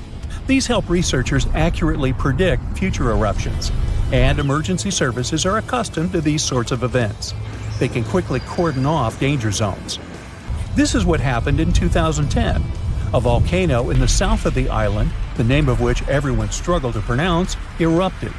It spewed out a plume of steam and ash that was 7 miles high. This wasn't a fun time to be an air traveler. Winds carried the enormous plume southeast toward northern Europe. Many countries closed their airspace for several days for safety reasons. The volcano erupted in March, but the Earth was shaking from January the same year, so seismologists knew that an eruption was approaching. When it comes to the continent's youngest volcano, the tourist infrastructure is already there. Visitors can leave their cars at a designated parking lot. Then they go on a 5-hour-long trek. This leads to a viewing deck. Tourists are so close to the epicenter that they can feel the heat haze from the crater. The sight is the most impressive at nighttime. Safety is never a concern. Scientists regularly chart out hazard maps that outline the borders of lava fields. This way, visitors who stick by the rules are never in harm's way. More than a week after the eruption started, a section of the crater collapsed. Lava flowed downhill west of the volcano. This majestic, smoldering hot river is slow-moving lava. Scientists categorize it as an AA type. The term is Hawaiian. It describes basaltic lava that has a rough and brittle surface. The flow is composed of broken lava blocks that are called clinkers. They fall off as the substance flows. This reveals red-hot areas. The cooler sections of lava are gray and black in color. When it moves forward, it produces a distinctive sound like shattering glass. Nearly a month after the eruption of the new volcano, We got aerial footage of an interesting phenomenon. A tornado formed directly over the lava flow. This occurs due to the high temperatures in the area. When the conditions are right, a column of heated air can easily turn into a mini tornado. Scientists observed a similar event happen during the 2018 eruption of Mount Kilauea in Hawaii. The lava fields of Europe's second-largest island tell the story of the creation of Iceland. It sits above the place where the North American and Eurasian plates meet each other. Tectonic plates are huge, rocky chunks of Earth's most outer layer. There are roughly 20 of them. They rest on a partially molten layer of rock. All the lava we see on the surface starts its journey here. You could say that these plates float on molten rock. Their boundaries are unstable, so when two plates grind past each other, they release tremendous amounts of energy. The formation of volcanoes is one result. These are places where the molten rock travels upward to the surface. Iceland began to form some 60 million years ago. The tectonic plates under the ocean drifted apart. Enough lava piled up on the surface to create solid ground. This ancient rock is under the waves today. As new lava reaches the surface and cools down, it pushes the old rock away from the center of the island. That's why the oldest parts of Iceland aren't 60, but only 16 million years old. The country's active lava fields are young in geological terms. Some of them are under 1,000 years old. Scientists consider the island a hot spot for volcanoes, pun intended. Nearly a third of the basaltic lava that reaches the Earth's surface in recorded history came from Icelandic eruptions. Fissure swarms, like the ones before the 2023 eruption, cover 30% of the Nordic country. For this reason, only a quarter of the island is inhabited. Norse Vikings were the first people to settle in Iceland at the beginning of the 10th century. Nature threw them a loud welcoming party. Just a few years after their arrival, they witnessed one of the greatest volcanic eruptions in history. Vikings came from a region without volcanoes, so they had no clue as to what was going on. Today, Icelanders are used to such events. This is good because their homeland is entering a new era of volcanic activity. Volcanologists suspect that recent events are an introduction to decades of more frequent eruptions. The peninsula that is home to Earth's youngest volcano is just 17 miles southwest of Iceland's capital city. It's been dormant for a long time. Present-day eruptions there are a reminder that the natural processes that created Iceland are still ongoing. Recently, scientists discovered that there's a historical link between volcanic eruptions in the north of Europe and glaciers. Our planet went through at least 5 major ice ages.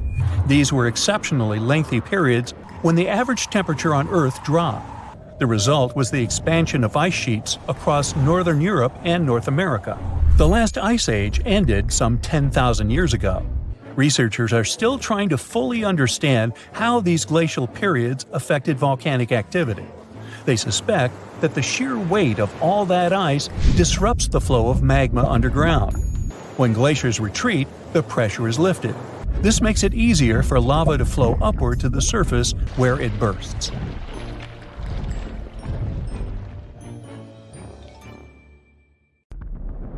The air is bone dry and the wind is out of control.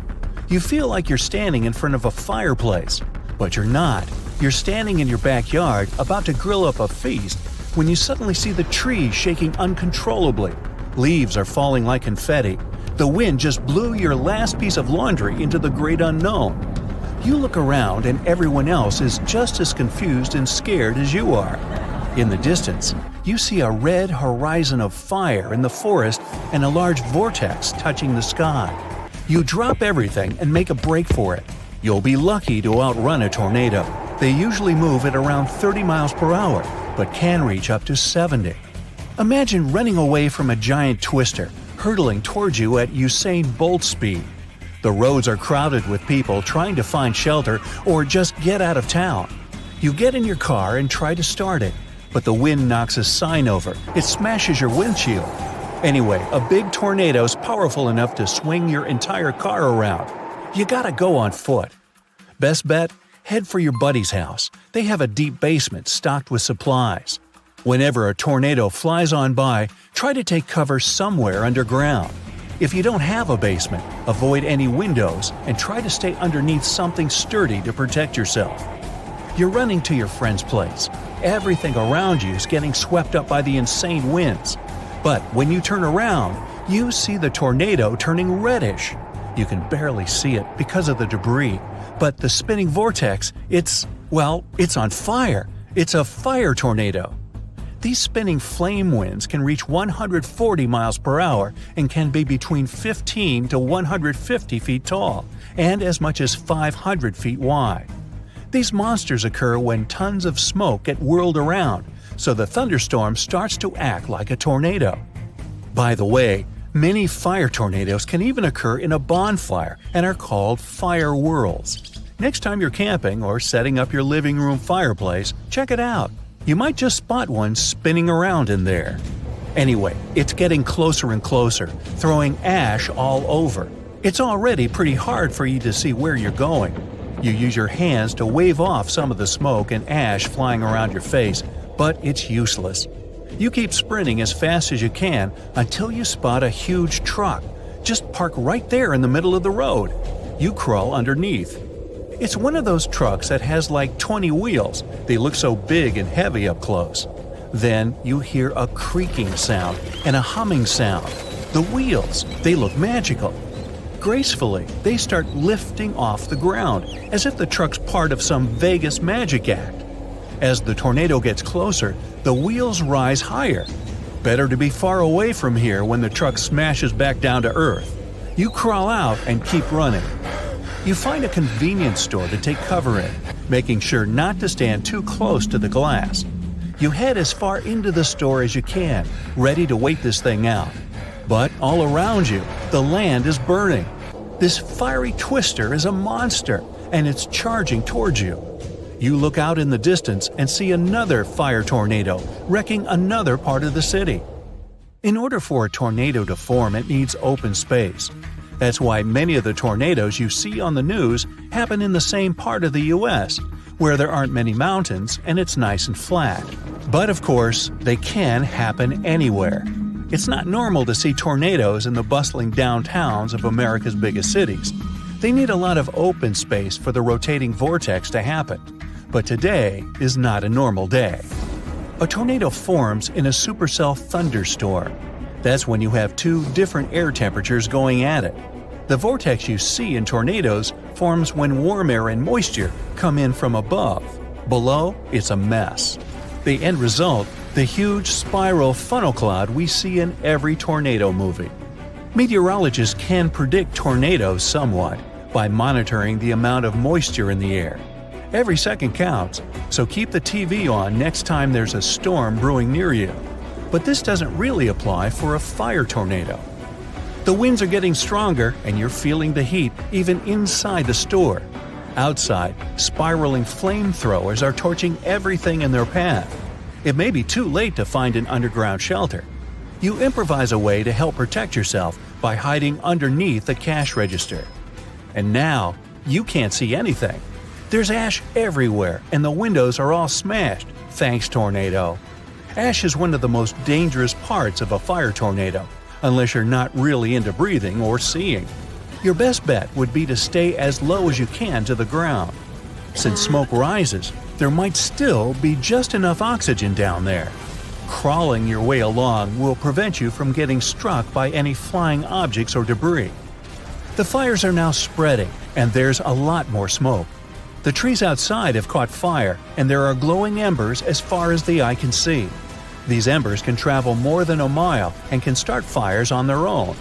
Now that it's really going crazy, stuff in the store starts flying about, like the smoke wasn't bad enough. You feel like you're inside a snack-filled erupting volcano. It's only a matter of time before the table you're hiding under will get pulled up into the air. The sound inside the store is intense, like sitting next to a jet engine. You can't tell if you're sweating from the heat or from adrenaline.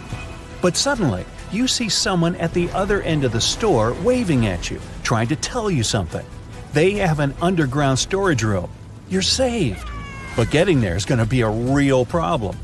You see the table screws getting loose, getting ready to fly into the air. You find a bottle of water next to you and rip a piece of cloth from your shirt. By using a wet cloth, you're able to filter out some of the nasty stuff in the air to help you keep breathing. So you crawl your way out from underneath the table and make your way to the underground storage room. But the ground is covered with broken glass, and there are cans and stuff everywhere. Even the cans are starting to heat up. You crawl like a sloth, trying to avoid anything pointy. The fire tornado is still out there, and it's getting even closer. You finally make it, and the clerk pulls you down the stairs. It's dark, but there's a single battery-powered lamp to help you see. When it comes to fire tornadoes, it's best to just wait it out. Most of these firestorms don't last that long. So you relax, or try to, and wash your face in a nearby sink. You wipe off all the black ash from your face and breathe normally again. But as you get a bit more relaxed, you feel the ground shaking. Everything around you starts to fall. You and the clerk duck behind a pile of canned goods. Then the tornado takes it up a notch. The store above you gets lifted up off the ground.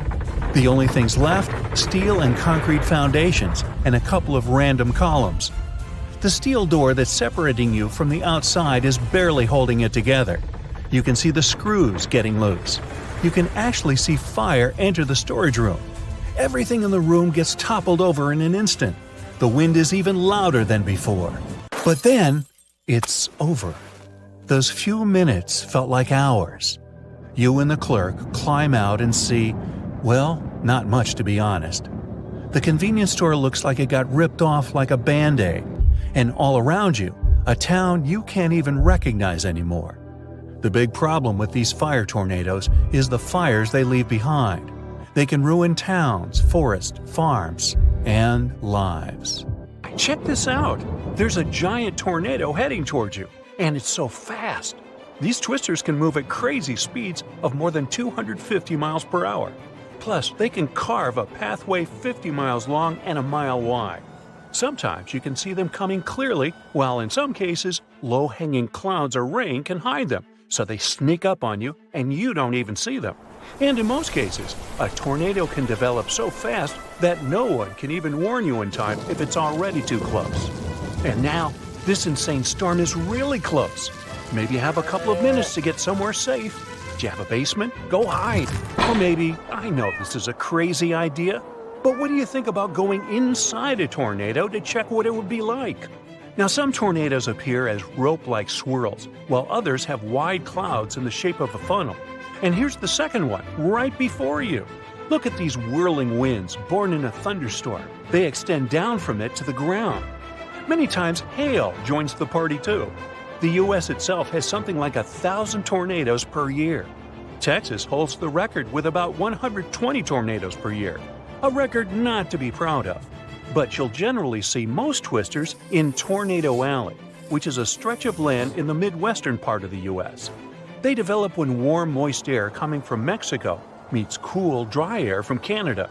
These two clash and turn into a powerful storm that at some point can spawn tornadoes. And you'll see most tornadoes there between April and June, though lately some have come even in December. They can range from a regular dust storm to an incredibly powerful force that can carry away cars, large trees, and even houses. But this is a unique chance. You've never been this close, right? Plus, it's a gigantic one. You don't often get to see such a big one. Okay, ready then? It's getting closer. You feel the wind getting stronger while tossing dirt and debris in your face. You close your eyes and whoosh! You're inside, and it's crazy. Vicious winds are hurling and spinning you around. They're lifting you up at the same time. Feeling dizzy? Feeling like Dorothy from The Wizard of Oz? Now may be a good time to check what's really happening to you, while inside swirling with winds and… oh wait! Is that your neighbor's motorcycle spinning together with you? Hope it'll stay that far away. Now, let's take a moment to catch up. Being in the middle of a raging tornado is actually something you might survive. But I won't lie to you, it won't be easy. The first thing you'd sense would likely be the temperature changes. Inside this crazy twister, it can be 36 degrees colder than outside of it. That's because the center of the tornado funnel spins all the time. All that funneling makes the inside of the vortex way colder, and it makes the airway thinner than you used to. The air would be 20% less dense than, for example, what you would find at high altitudes. Now, I hope you're not planning to stay there for too long. Disclaimer here, the atmospheric pressure inside this swirling vortex is so low that your lungs won't be able to extract enough oxygen. Now, to give you a perspective of all this, breathing inside a tornado is like trying to get some air at an altitude of 26,000 feet. That's a pro level, similar to climbing Everest. So yeah, you'll need some help just to be able to take a regular breath. In short, you'll probably pass out after only a couple of minutes. But don't worry, I brought you this special mask, so breathing is not a problem anymore. Hey, did you notice how smooth the airflow from the inside is? Some storm watchers ended up inside a tornado. Later, they said it all looked so chaotic with all those raging clouds and wind swirling around. But from the inside, the air is surprisingly smooth. But that doesn't mean you'll get a peaceful ride because of it. And it's not a solo party in that thing. The neighbor's motorcycle is not the only thing you'll see there. Wood, bricks, glass, maybe even cars, cows, motorhomes, bricks, roofs, and other big objects. You'd be pretty lucky if nothing crashes into you in all that chaos. With all that debris that's swirling at, for instance, 310 miles per hour, you can hardly avoid it. But let's just say a miracle happens and you got through it. Now you're really dizzy, and you're just wondering when all of this is going to be over and if you're even going to be able to come out of this gigantic tornado. Well, the tornado will eventually slow down. It happens because cool air enters the twister. Just because things are settling down, it doesn't mean you can relax. Well, your stomach can, since all that crazy swirling is done, but the tornado will drop you from whatever height you're on when it stops. If you're somewhere in the countryside, there might be some soft bale of hay to break your fall. Oh wait, we're talking about a twister that's probably more than 45,000 feet tall, so that won't work. I hope you brought your parachute, because now would be a good time to pop it. Nope. Hey, don't worry. I'm all about happy endings, so I'll help you out. Here you go. And now you're slowing down, enjoying the view, if you even see anything around you from all that dizziness. How come there are clear sunlit skies from your left, you may wonder? It's not unusual. Tornadoes often form near the edge of a thunderstorm. It's like a border between two different worlds. And it wasn't even windy. Plus the air was very still before it hit, right? Well, that's common too. Okay, I think you know this kind of scenario is impossible in reality. So it would be best to find a safe spot quickly if a tornado is close by. Use your underground shelter first. And if you don't have one, your basement could be the next best choice. Prepare ahead of time with a battery-operated TV or radio, together with fresh batteries, or a device with internet to be able to hear the latest updates on the tornado. Include some non-perishable food, water, and other essentials prepared too. As it turns out, some people really were picked up by tornadoes, and they managed to go through it. A tornado actually dropped them a few hundred feet away without a scratch. Hey, I'd say that's a whole lot of bother just to save some bucks on Uber. But you can't have a guarantee you'll be safe or where you'll end up. It would be incredibly hard to get out of one of those big and fierce ones, though, like supercells. They fall into the category of the strongest type of storms, mostly thunderstorms. And imagine falling into waterspouts. Those could be fine, though, at least the beginning, because they're weak and they form over warm water. So they could be like a part of your spa day, at least until they move inland and turn into a real tornado. Now, dust devils wouldn't be that pleasant. They're not that big, but we're talking about columns of air that rotate at large speeds. And you can easily see them because of all that dirt and dust they pick up, which is why you need glasses for that. Whoops, wait, I forgot that, so I can't help you this time. But if it makes you feel any better, they're not associated with thunderstorms. Don't know why that would make anyone feel better when I think about it. But if you're willing to jump into a fire tornado, I'll find you a special suit that will keep you safe while spinning through smoke, gas, and flames. I promise. Columns here are narrow, and they rise vertically into the air, similar to a dust devil. Of course, the heat is crazy.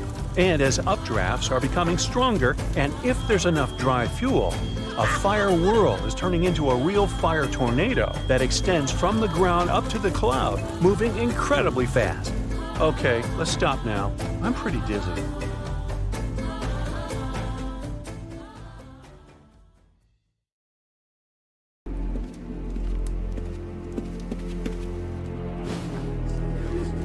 What? Tornado? 100 to 115 degrees. Tonight, all of those entrances to Yellowstone National Park will be closed. Visiting times all of this out. Oh no.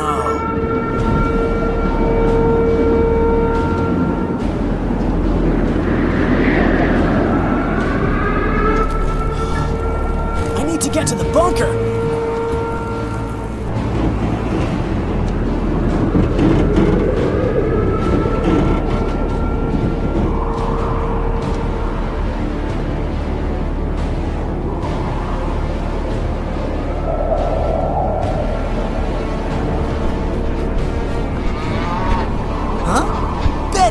Down from there.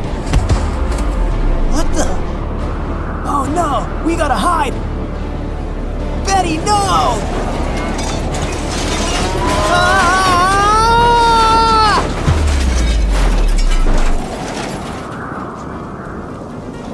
I'm alive? Betty! Ah! Woohoo! Ha ha ha ha!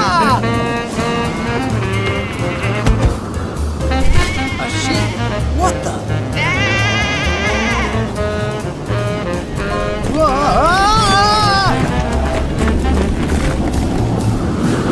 Ducks?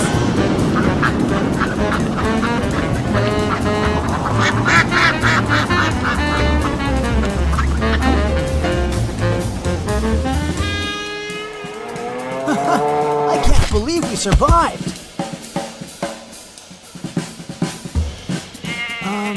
But how am I going to get back home?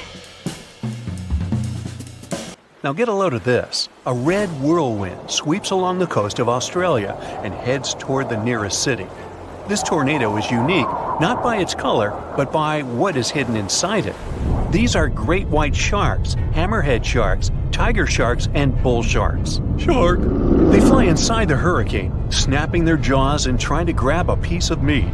People who look at this bizarre phenomenon from the outside think that they've got something in their drinks. But this is reality.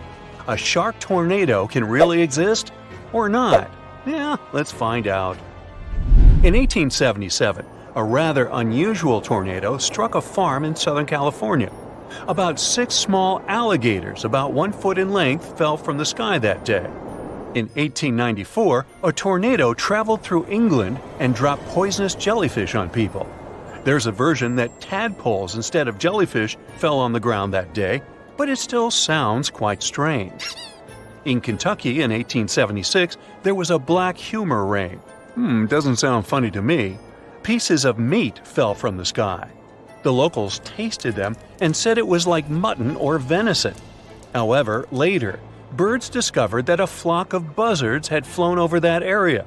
The birds felt unwell and regurgitated their lunch right in the air.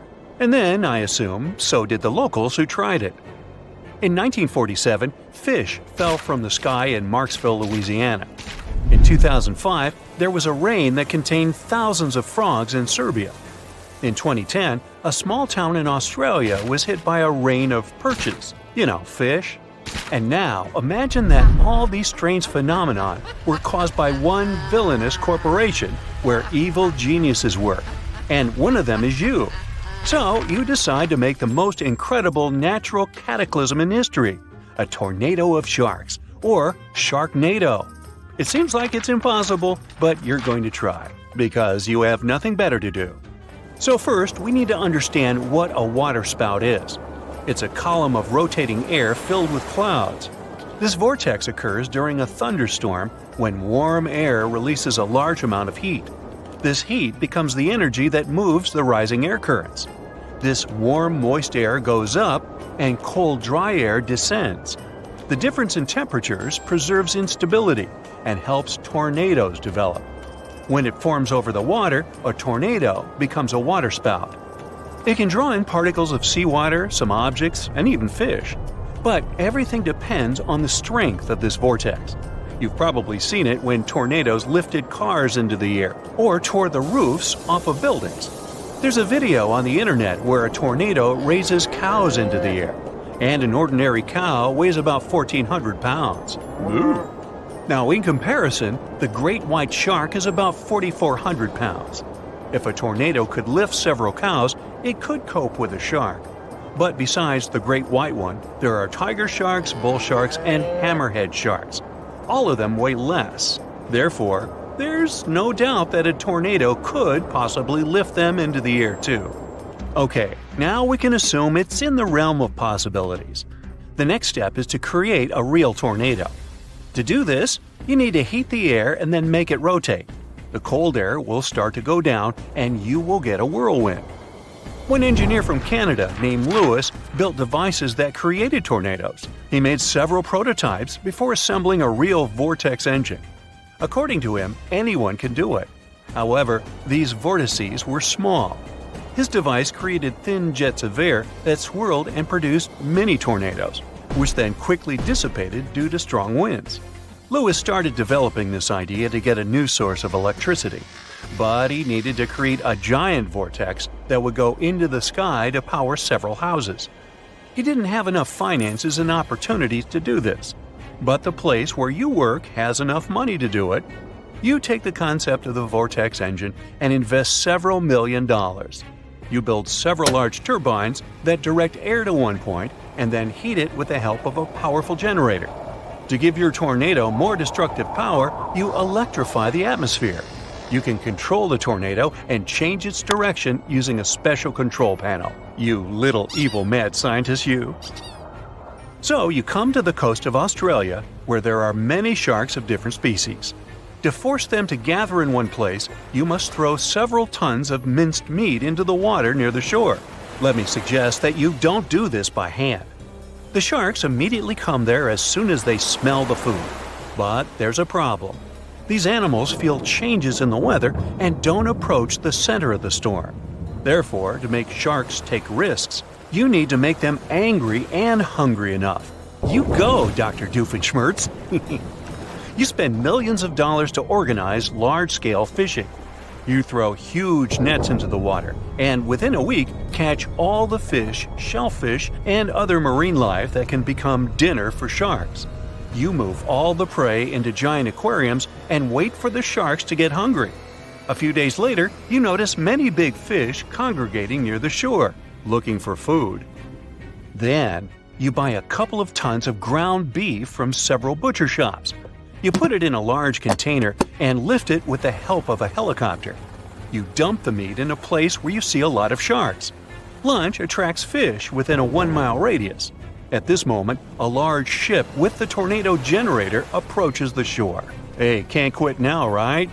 You start the engines and strong flows of warm air accumulate in the sky. Electricity flashes and condensation creates rain. A powerful vortex begins to form in the sky. You control it and direct it towards the sharks. The whirlwind pulls pieces of ground beef from the water. The dust particles mix with the meat and the tornado turns red. Oh, I think I'm gonna barf. You increase the strength of the wind and see how the sharks begin to rise into the air. More precisely, they jump out of the water to grab the meat and the tornado picks them up. When several sharks are inside the vortex, you direct them toward the shore. People are running in horror. Some sharks fall back into the water and some fall to the beach. The hammerhead shark falls right into the kitchen of a coastal restaurant and eats the whole menu. The shark is also a pig. You direct the Sharknado into the city. The storm lifts trees and cars into the air and rips off the roofs of houses. Some sharks fall down to the streets. People are running in different directions. The shark vortex passes through the city, scattering sharks. Of course, sharks don't crawl on the ground and don't try to eat people. They're just in shock and don't understand what's going on. Hey, what can I say? It's a PG Sharknado. Even in the ocean, sharks don't like to bite people. All attacks occur because sharks mistake them for seals or other sea creatures, which all look like food. Also, toothy fish can swim up to people out of curiosity. And now they're disoriented and having big breathing problems. Fish need a constant flow of water passing through their oxygen-extracting gills. Depending on the species, sharks can last without water for several minutes to an hour.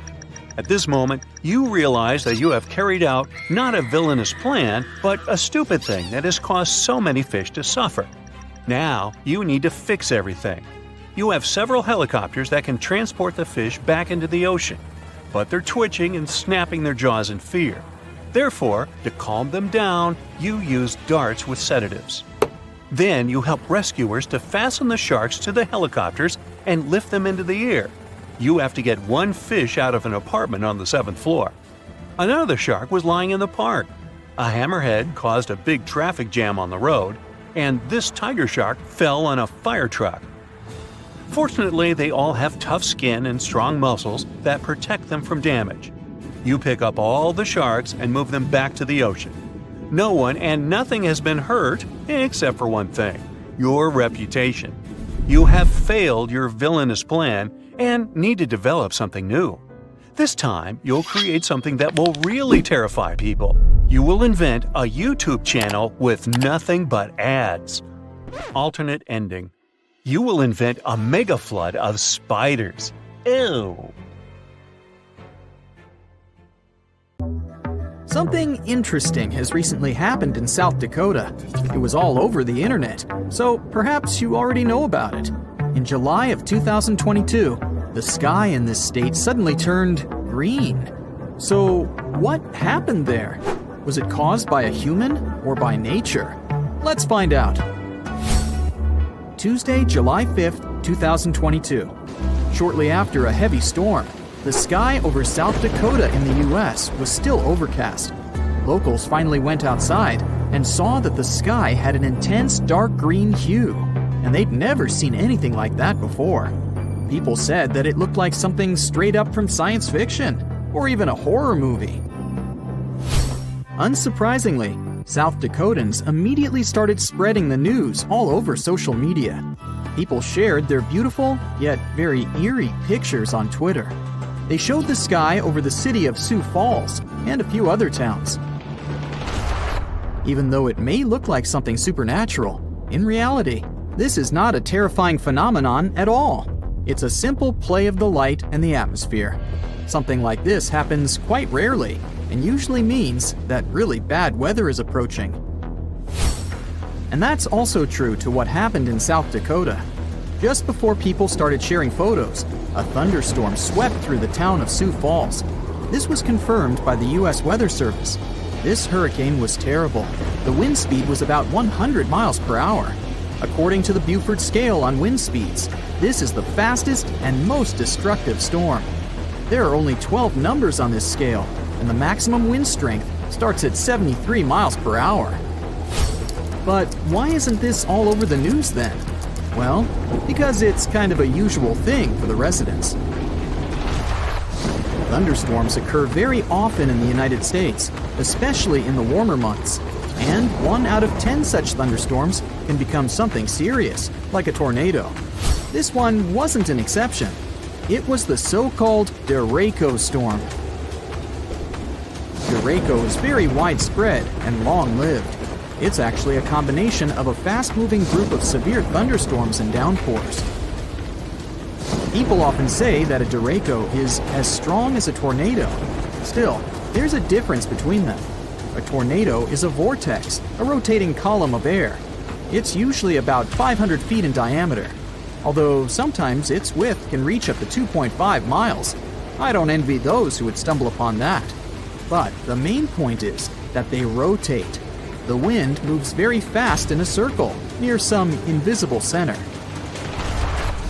A derecho is a strong thunderstorm, or a system of strong thunderstorms with straight-line winds. In other words, it doesn't spin. Instead, the derecho chooses a point somewhere and simply runs to it, like a very motivated marathon runner. If we compare a derecho to an ordinary tornado, the latter has 6 levels of strength. from 40 to 380 miles per hour. So, a derecho is kind of like a small, average level 1 to 2 tornado. Usually, its speed is within the range of 73 to 113 miles per hour. And, in both cases, they can be accompanied by severe thunderstorms, lightning, and rain. But still, these are different things. A storm becomes a derecho if the damage trail left by it exceeds 240 miles, and if the wind speed is at least 58 miles per hour. It's quite difficult to predict. It can form even on a clear day when meteorologists don't even anticipate any storms. And then, the winds appear suddenly. It's so surprising that they may even feel explosive. But the National Weather Service tries to warn people at least half an hour or an hour before this happens, so that residents have time to prepare and hide. It wasn't any different this time. The storm swept through almost all of South Dakota, as well as the states of Minnesota and Iowa. The consequences were quite serious. More than 30,000 people were left without electricity. Fortunately, people were fine. That's because the locals are pretty used to derechos. However, the green sky is something different. It became a very unusual sight for the locals. Everyone was wondering why it happened. Was it a bad sign or a normal weather phenomenon? Well, to be honest, scientists don't have an exact explanation. But, although there are only assumptions, they sound pretty convincing.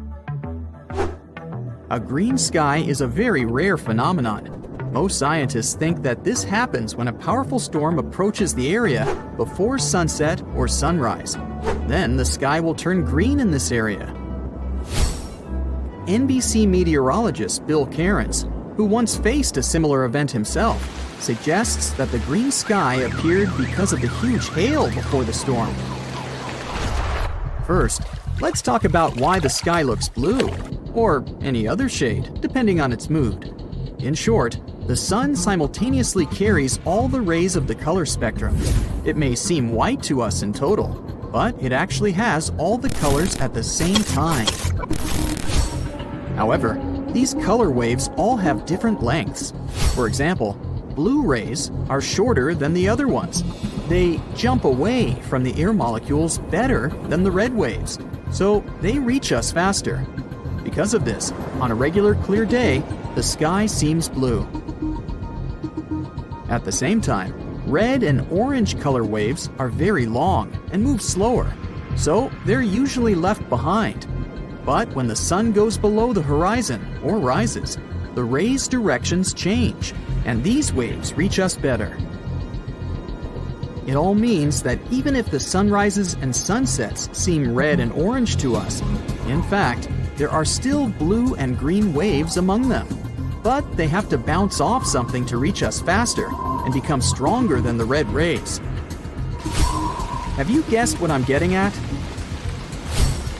This is where the water comes into play.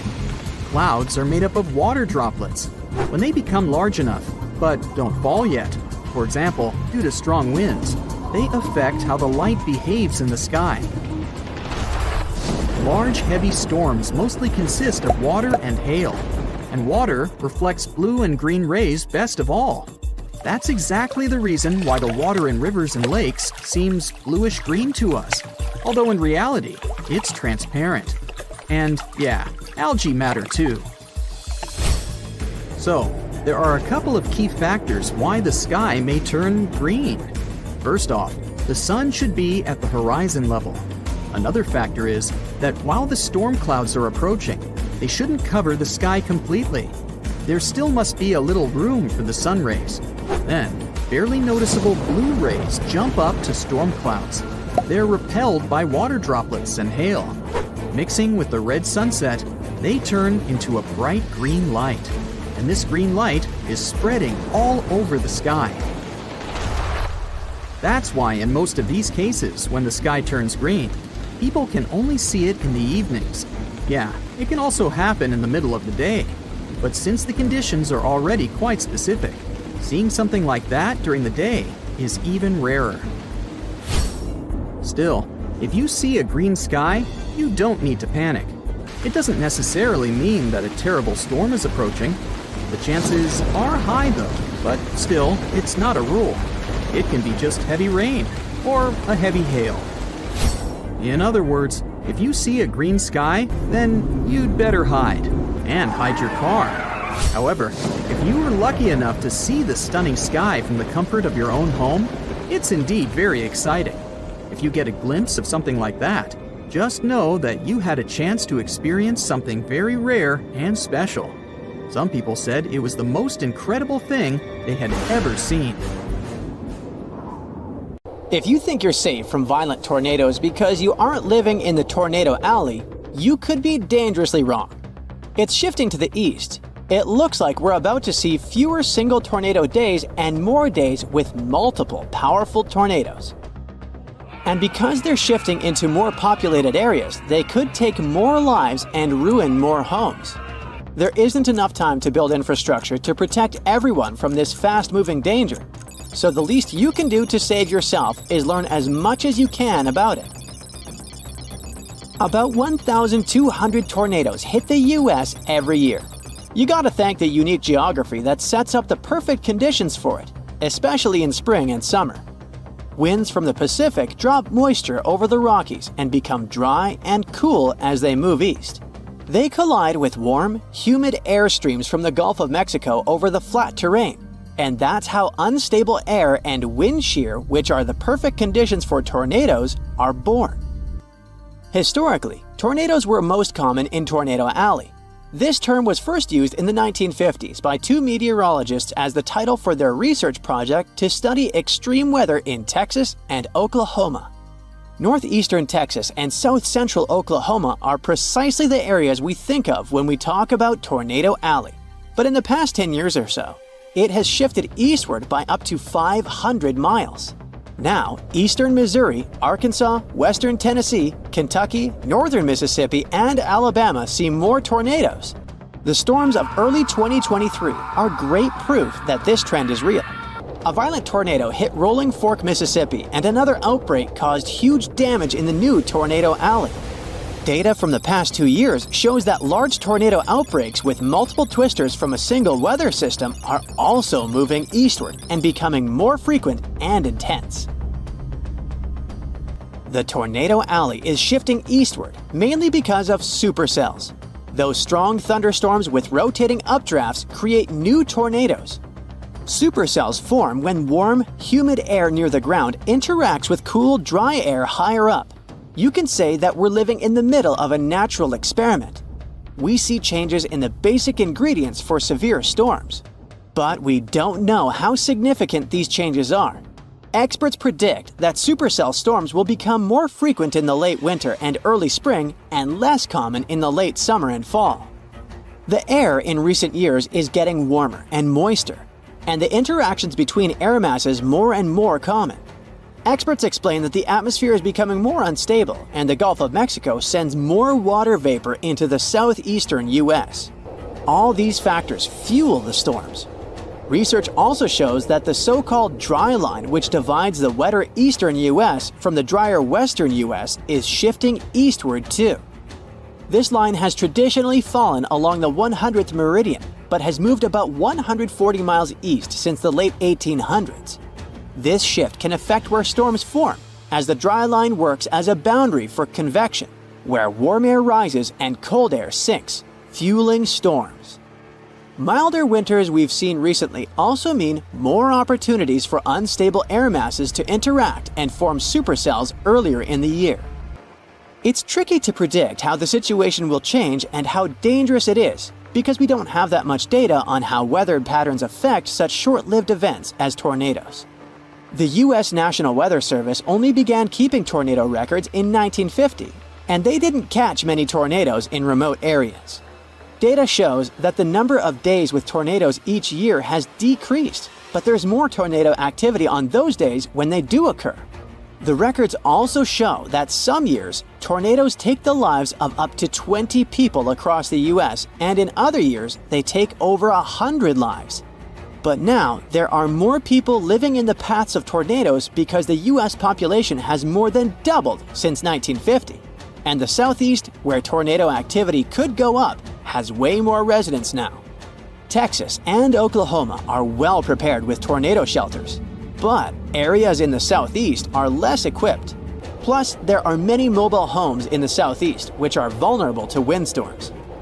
Tornadoes in this region often strike at night, and they are 2.5 times more likely to cause fatalities. We could possibly have more events like the 2008 Super Tuesday tornado outbreak.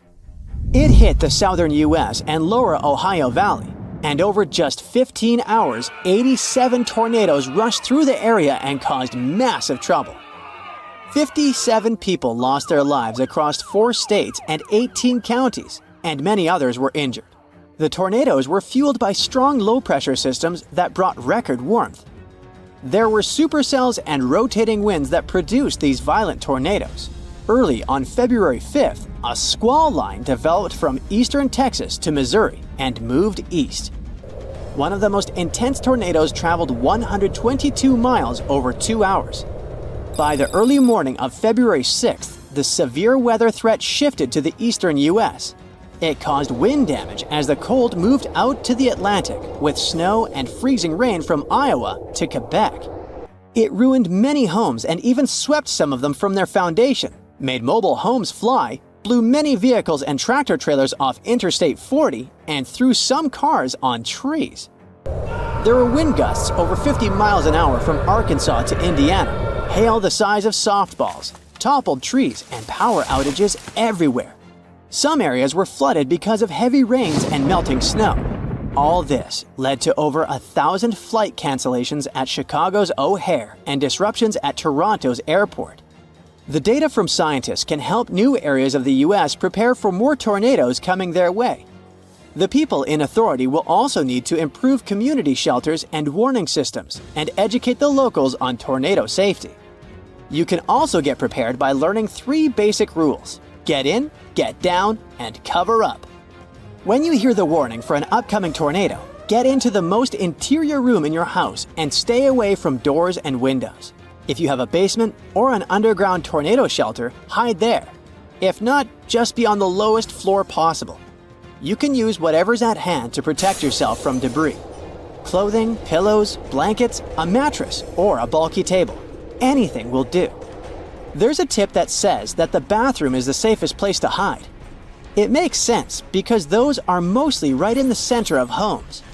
In March 2023, a man and his girlfriend in Rolling Fork, Mississippi survived a tornado in their bathtub.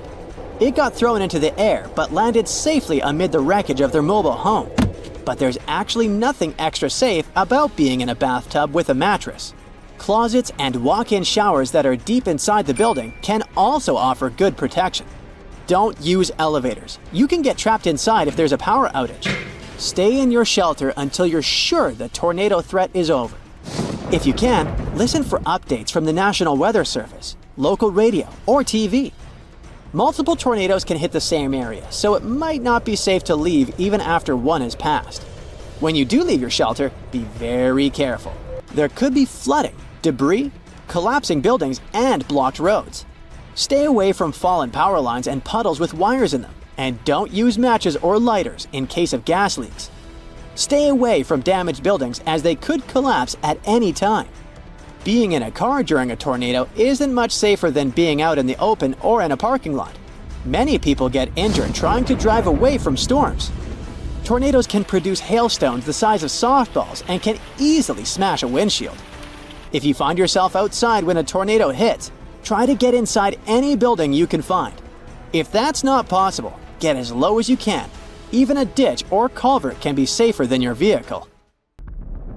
The air is bone dry and the wind is out of control.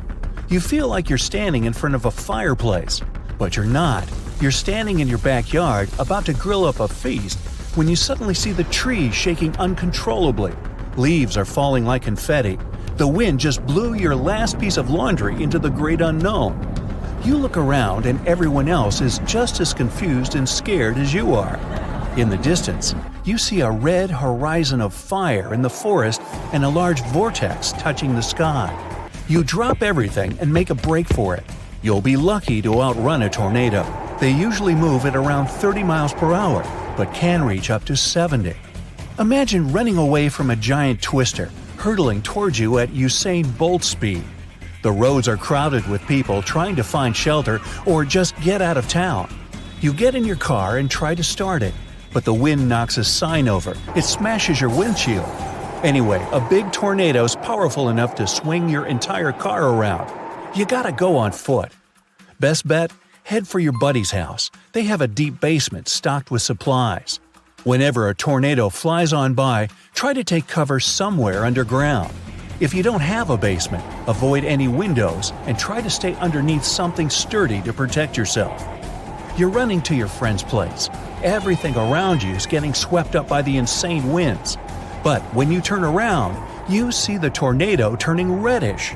You can barely see it because of the debris, but the spinning vortex, it's on fire. It's a fire tornado.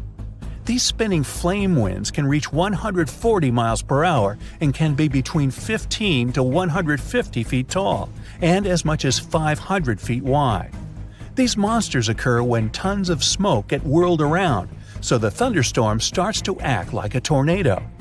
By the way, many fire tornadoes can even occur in a bonfire and are called fire whirls. Next time you're camping or setting up your living room fireplace, check it out. You might just spot one spinning around in there. Anyway, it's getting closer and closer, throwing ash all over. It's already pretty hard for you to see where you're going. You use your hands to wave off some of the smoke and ash flying around your face, but it's useless. You keep sprinting as fast as you can until you spot a huge truck. Just park right there in the middle of the road. You crawl underneath. It's one of those trucks that has like 20 wheels. They look so big and heavy up close. Then you hear a creaking sound and a humming sound. The wheels, they look magical. Gracefully, they start lifting off the ground, as if the truck's part of some Vegas magic act. As the tornado gets closer, the wheels rise higher. Better to be far away from here when the truck smashes back down to earth. You crawl out and keep running.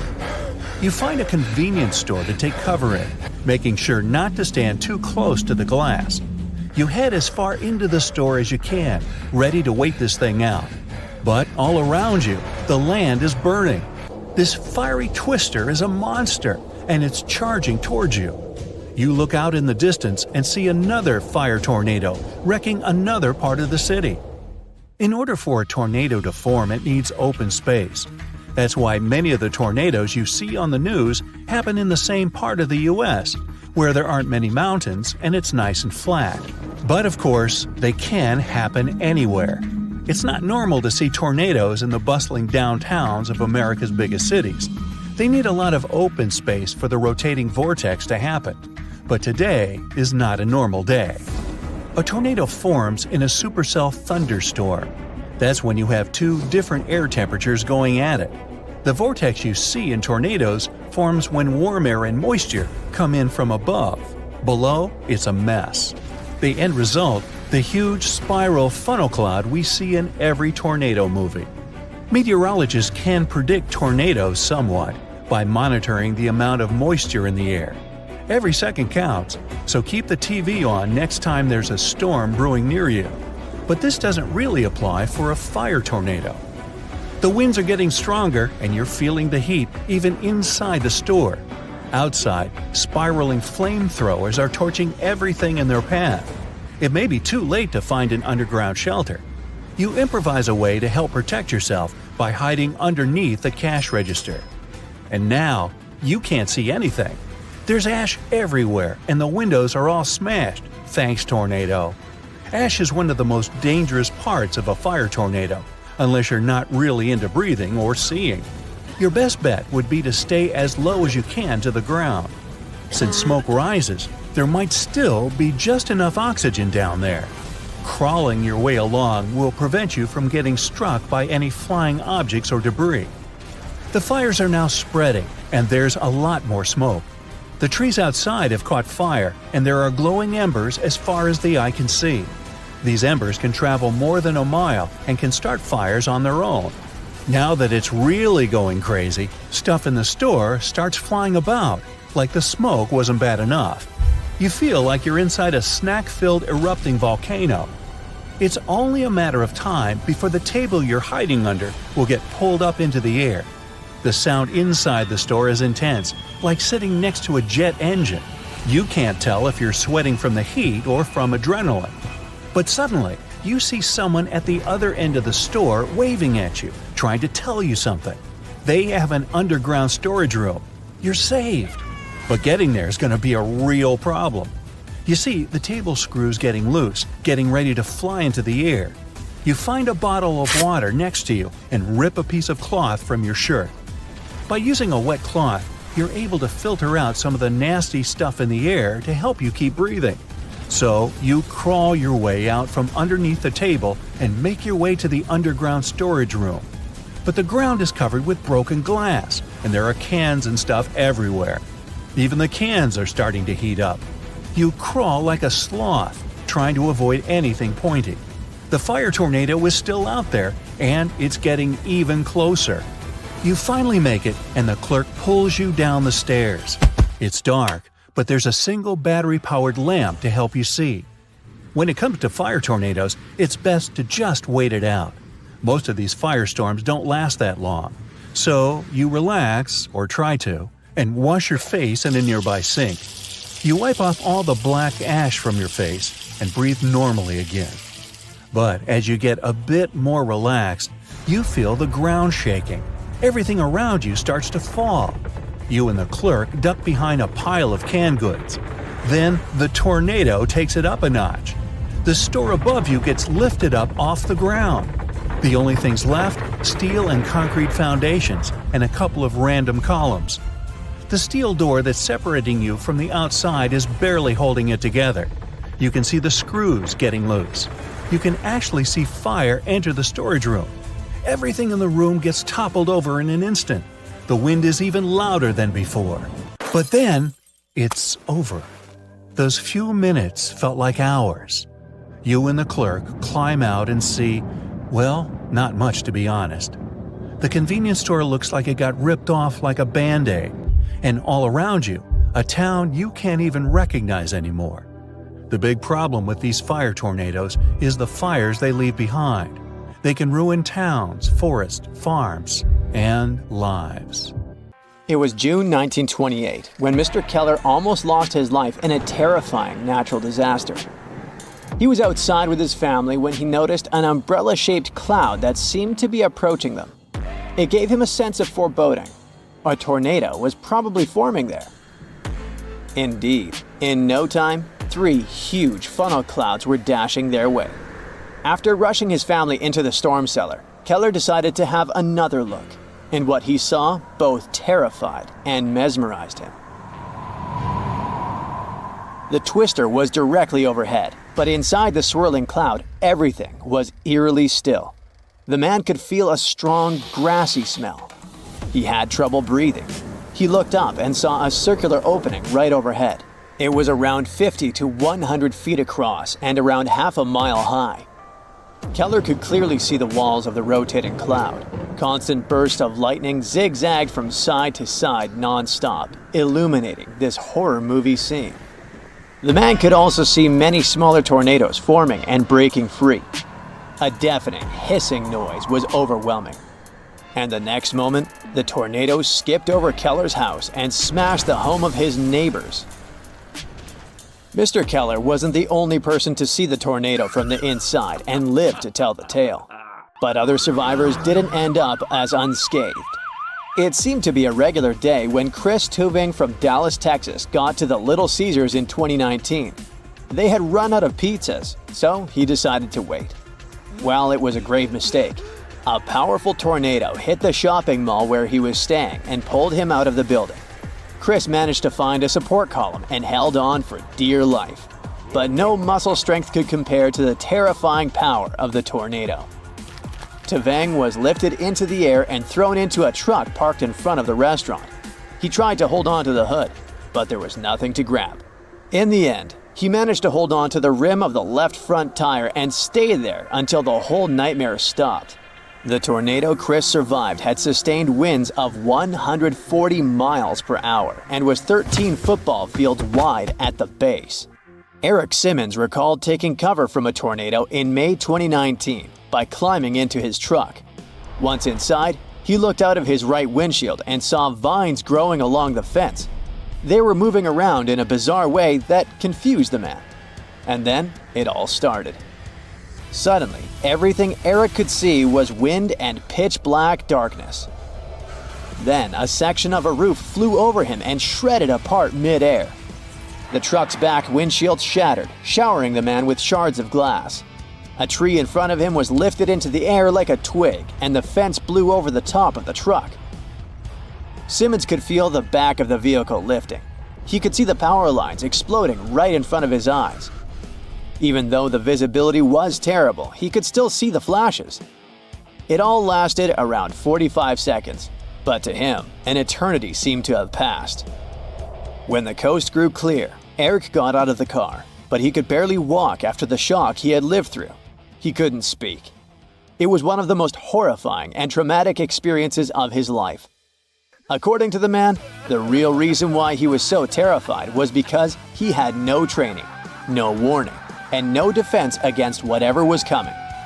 Later, he found out that the tornado had almost taken his life at a speed of 86 to 110 miles per hour and was around 75 to 100 yards across. A tornado is a rotating column of air that touches the ground. Sometimes it's connected to the base of a thunderstorm. The wind speeds inside tornadoes can top hundreds of miles an hour. No wonder they have enormously devastating potential, picking up objects, unrooting trees, destroying buildings, you name it. The problem with escaping a tornado is that it's not always easy to see. The wind, however severe it is invisible. The first sign of an approaching tornado might be the infamous rumble resembling the noise a moving freight train produces. There are also some other sounds indicating that a tornado is coming, but the human ear can't perceive those.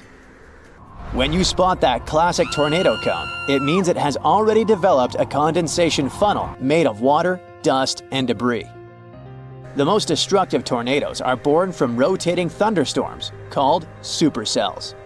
Luckily, those are something meteorologists can actually notice because such storms have a well-defined appearance on radars. Experts believe that the difference in the temperature of such a storm can determine how likely a tornado is to form.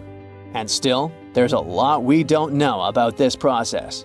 For example, the question about why and where tornadoes are most likely to appear remains unanswered. The strength of tornadoes is measured with the enhanced Fujita scale. The rating goes from 0 to 5, considering the damage caused by a tornado and its wind speeds, where EF0 is the weakest tornado and EF5 is a tornado I hope you will never ever come across.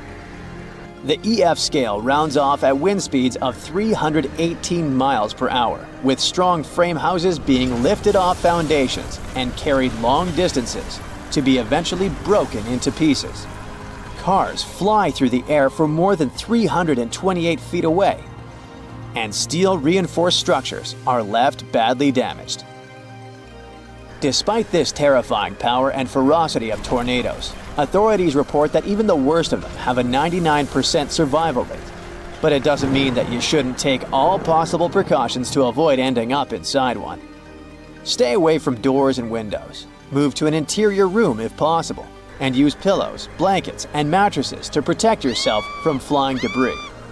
If stranded outside during a tornado, crawl into a ditch and cover yourself, protecting the head. Now, there's another twister that is as scary as a tornado, but this one forms in the water. Whirlpools appear when fast-flowing water crashes into an obstacle or another current. The water starts swirling in a downward spiral, creating a vortex that can pull objects, animals, and even small boats that happen to be nearby to the bottom.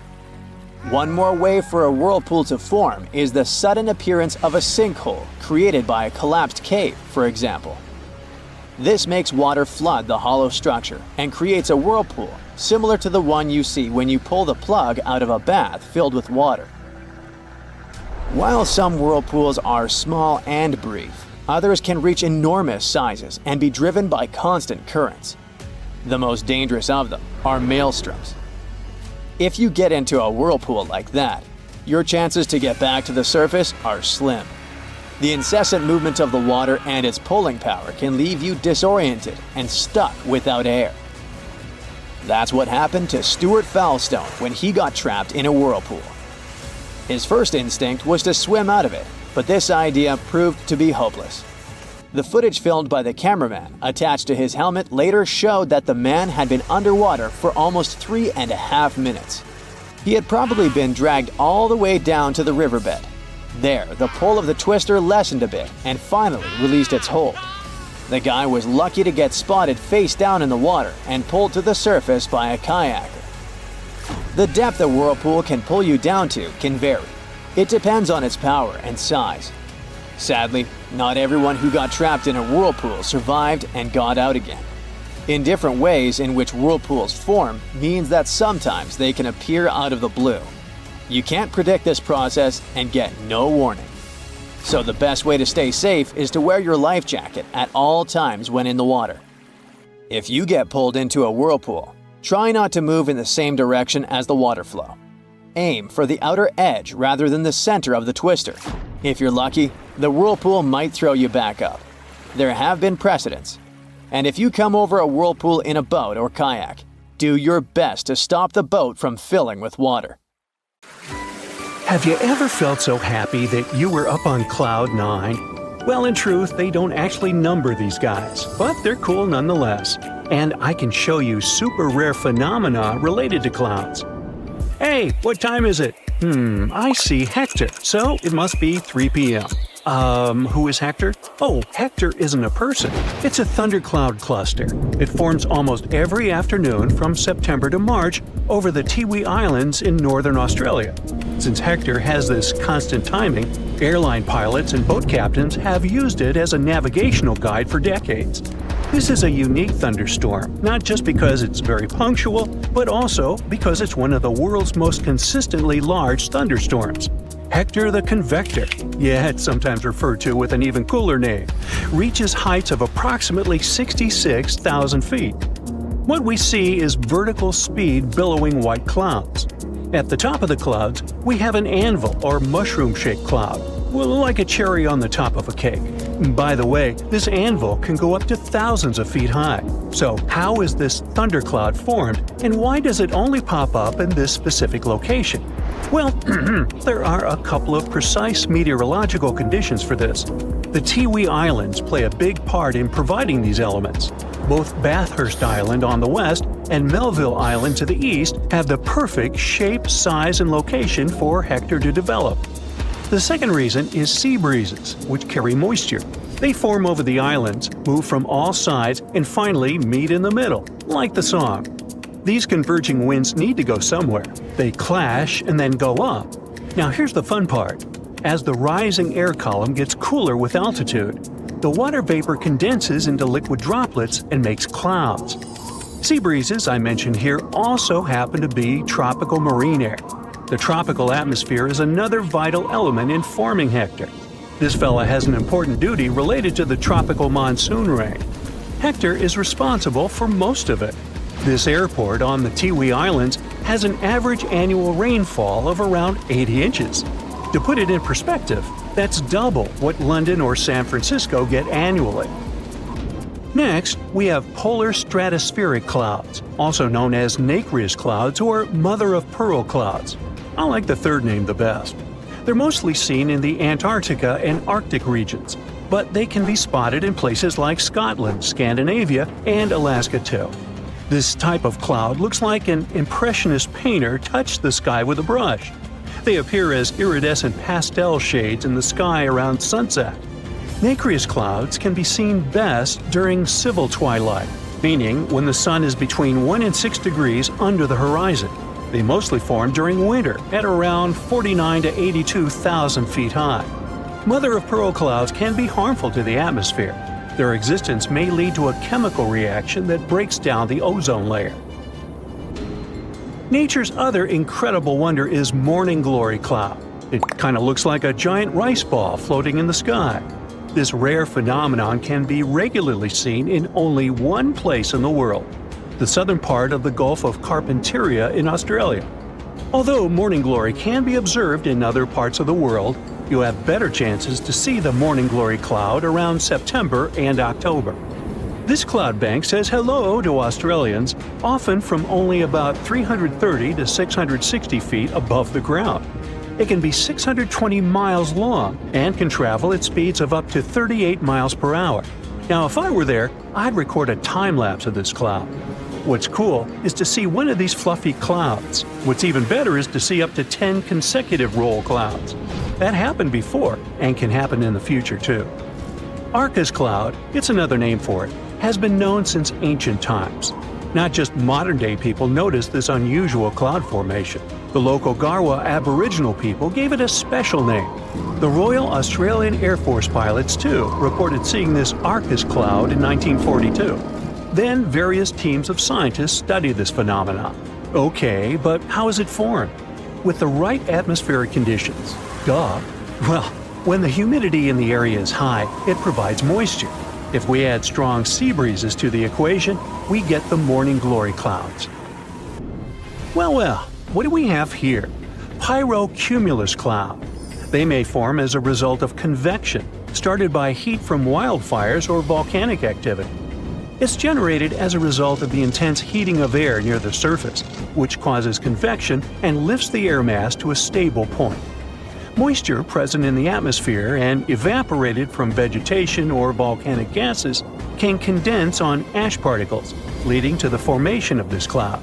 Since it's generated by flames, it's also called flammagenitus. The next phenomenon is cloudbursts. You can think of these as giant balloons filled with water.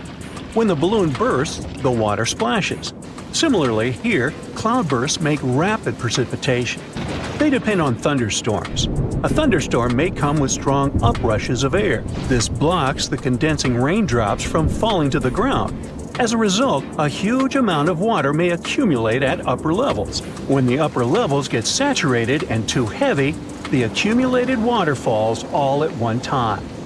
Now, I wouldn't want to be around when the water dropped down. It would be like taking the world's shortest shower. Luckily, cloudbursts are most commonly seen in mountainous areas. Let me give you an example of how intense this one can get. A rainfall of nearly 2.5 inches in 3 minutes was recorded in Portobello, Panama in 1911. That is a lot of water dumped in a place all at once. Now we have a solo riding cloud. It can occur in different parts of the world. Here we see a picture taken at Bursa, Turkey. This orange-tinted, saucer-like cloud amazed and kind of scared people. We can relax, it was just a lenticular cloud. Think of this one as a pancake. Here, clouds are stacked in linearly stratified layers. Normally, those layers remain separated. But if an obstacle, in this case Mount Uladog, spans several layers, the air coming from beneath is forced to go up. Why? Well, that's because air that's closer to the ground holds more moisture. The moisture layer near the surface rises up with the air. The temperatures cool with altitude, and that air parcel is chilled down to its dew point as it ascends. Voila! The air becomes saturated and makes a cloud. Now, this cloud doesn't last very long. Once the accumulated air has passed over the mountain or the obstacle, it comes down to its regular level. Poof! It warms up again and disappears. Keep in mind that wind is an important element here. In our case, this cloud formed near Mount Uladog because strong winds were coming from the south because of low pressure over northern Italy. Hey, I should be a weatherman. Rainbows are mesmerizing by themselves. What if I tell you that nature has gifted us also with rainbow scarf clouds? World Meteorological Organization says that these kinds of clouds are called pileus clouds, but that's a boring name, so I won't use it. So, the better named rainbow scarf clouds are accessory clouds. This means that they're dependent on a larger cloud system to develop. Firstly, an accessory cloud enlarges horizontally, and then a shape like a cap above the top appears. This part is attached to the upper part of another cloud. Now, these clouds don't last long, similar to a regular rainbow's time of appearance. The main cloud underneath eventually rises up and absorbs the rainbow cloud above. Farewell, you beautiful little thing, you. There are many other cloud formations that we could mention, such as fall streak hole or hole punch clouds. Do you ever see that the horizon is full of white clouds, but there's a hole to remind you of the blueness of the sky? It's like someone put their hand in there and spread the clouds. Well, as the song goes, we have just looked at clouds from both sides now. So, what are some other natural wonders that fascinate you? Be alert and save your life. Words to live by. Here's a list of to-dos. If a power line falls near you, you should run away. Electric current is now everywhere on the ground. When it comes into contact with one leg, it passes through the person's body and exits through the other leg, thereby hitting the whole body with a powerful charge. If you get lost in the forest, listen carefully to the sounds around you. Perhaps you'll hear the sound of a flowing river. Go toward the sound and then go downstream. People often build houses near the sources of water, ponds or lakes. Sooner or later, the river will lead you to a place where people will find you. Never eat snow if you get lost in a cold place and are thirsty. Cold snow inside your body will lead to hypothermia. You'll lose heat and freeze quickly. It's much better to melt some snow on a campfire and then drink it. See those green potatoes in the supermarket? Don't eat them because they're toxic. Potatoes, or potatoes, produce solanine, a toxic that protects them against insects. The production of this poison increases under the hot rays of the sun. Of course, to get poisoned by solanine, you need to eat a lot of green potatoes. But even if it's just one potato, it won't be good for your body, so why eat it? Pepper spray is good for self-defense, but if you're afraid to use it, you can keep a bright flashlight in your bag. Point its light in the robber's eyes to scare them away. Besides, this way of self-defense won't harm the robber, and you won't cause any unnecessary problems. If you leave a frying pan with oil on a turned-on stove, the oil may catch fire. In this situation, extinguishing the flames with water will be a big no-no. Water molecules will descend to the bottom of the pot, evaporate, and push the oil up. This will lead to even more flames.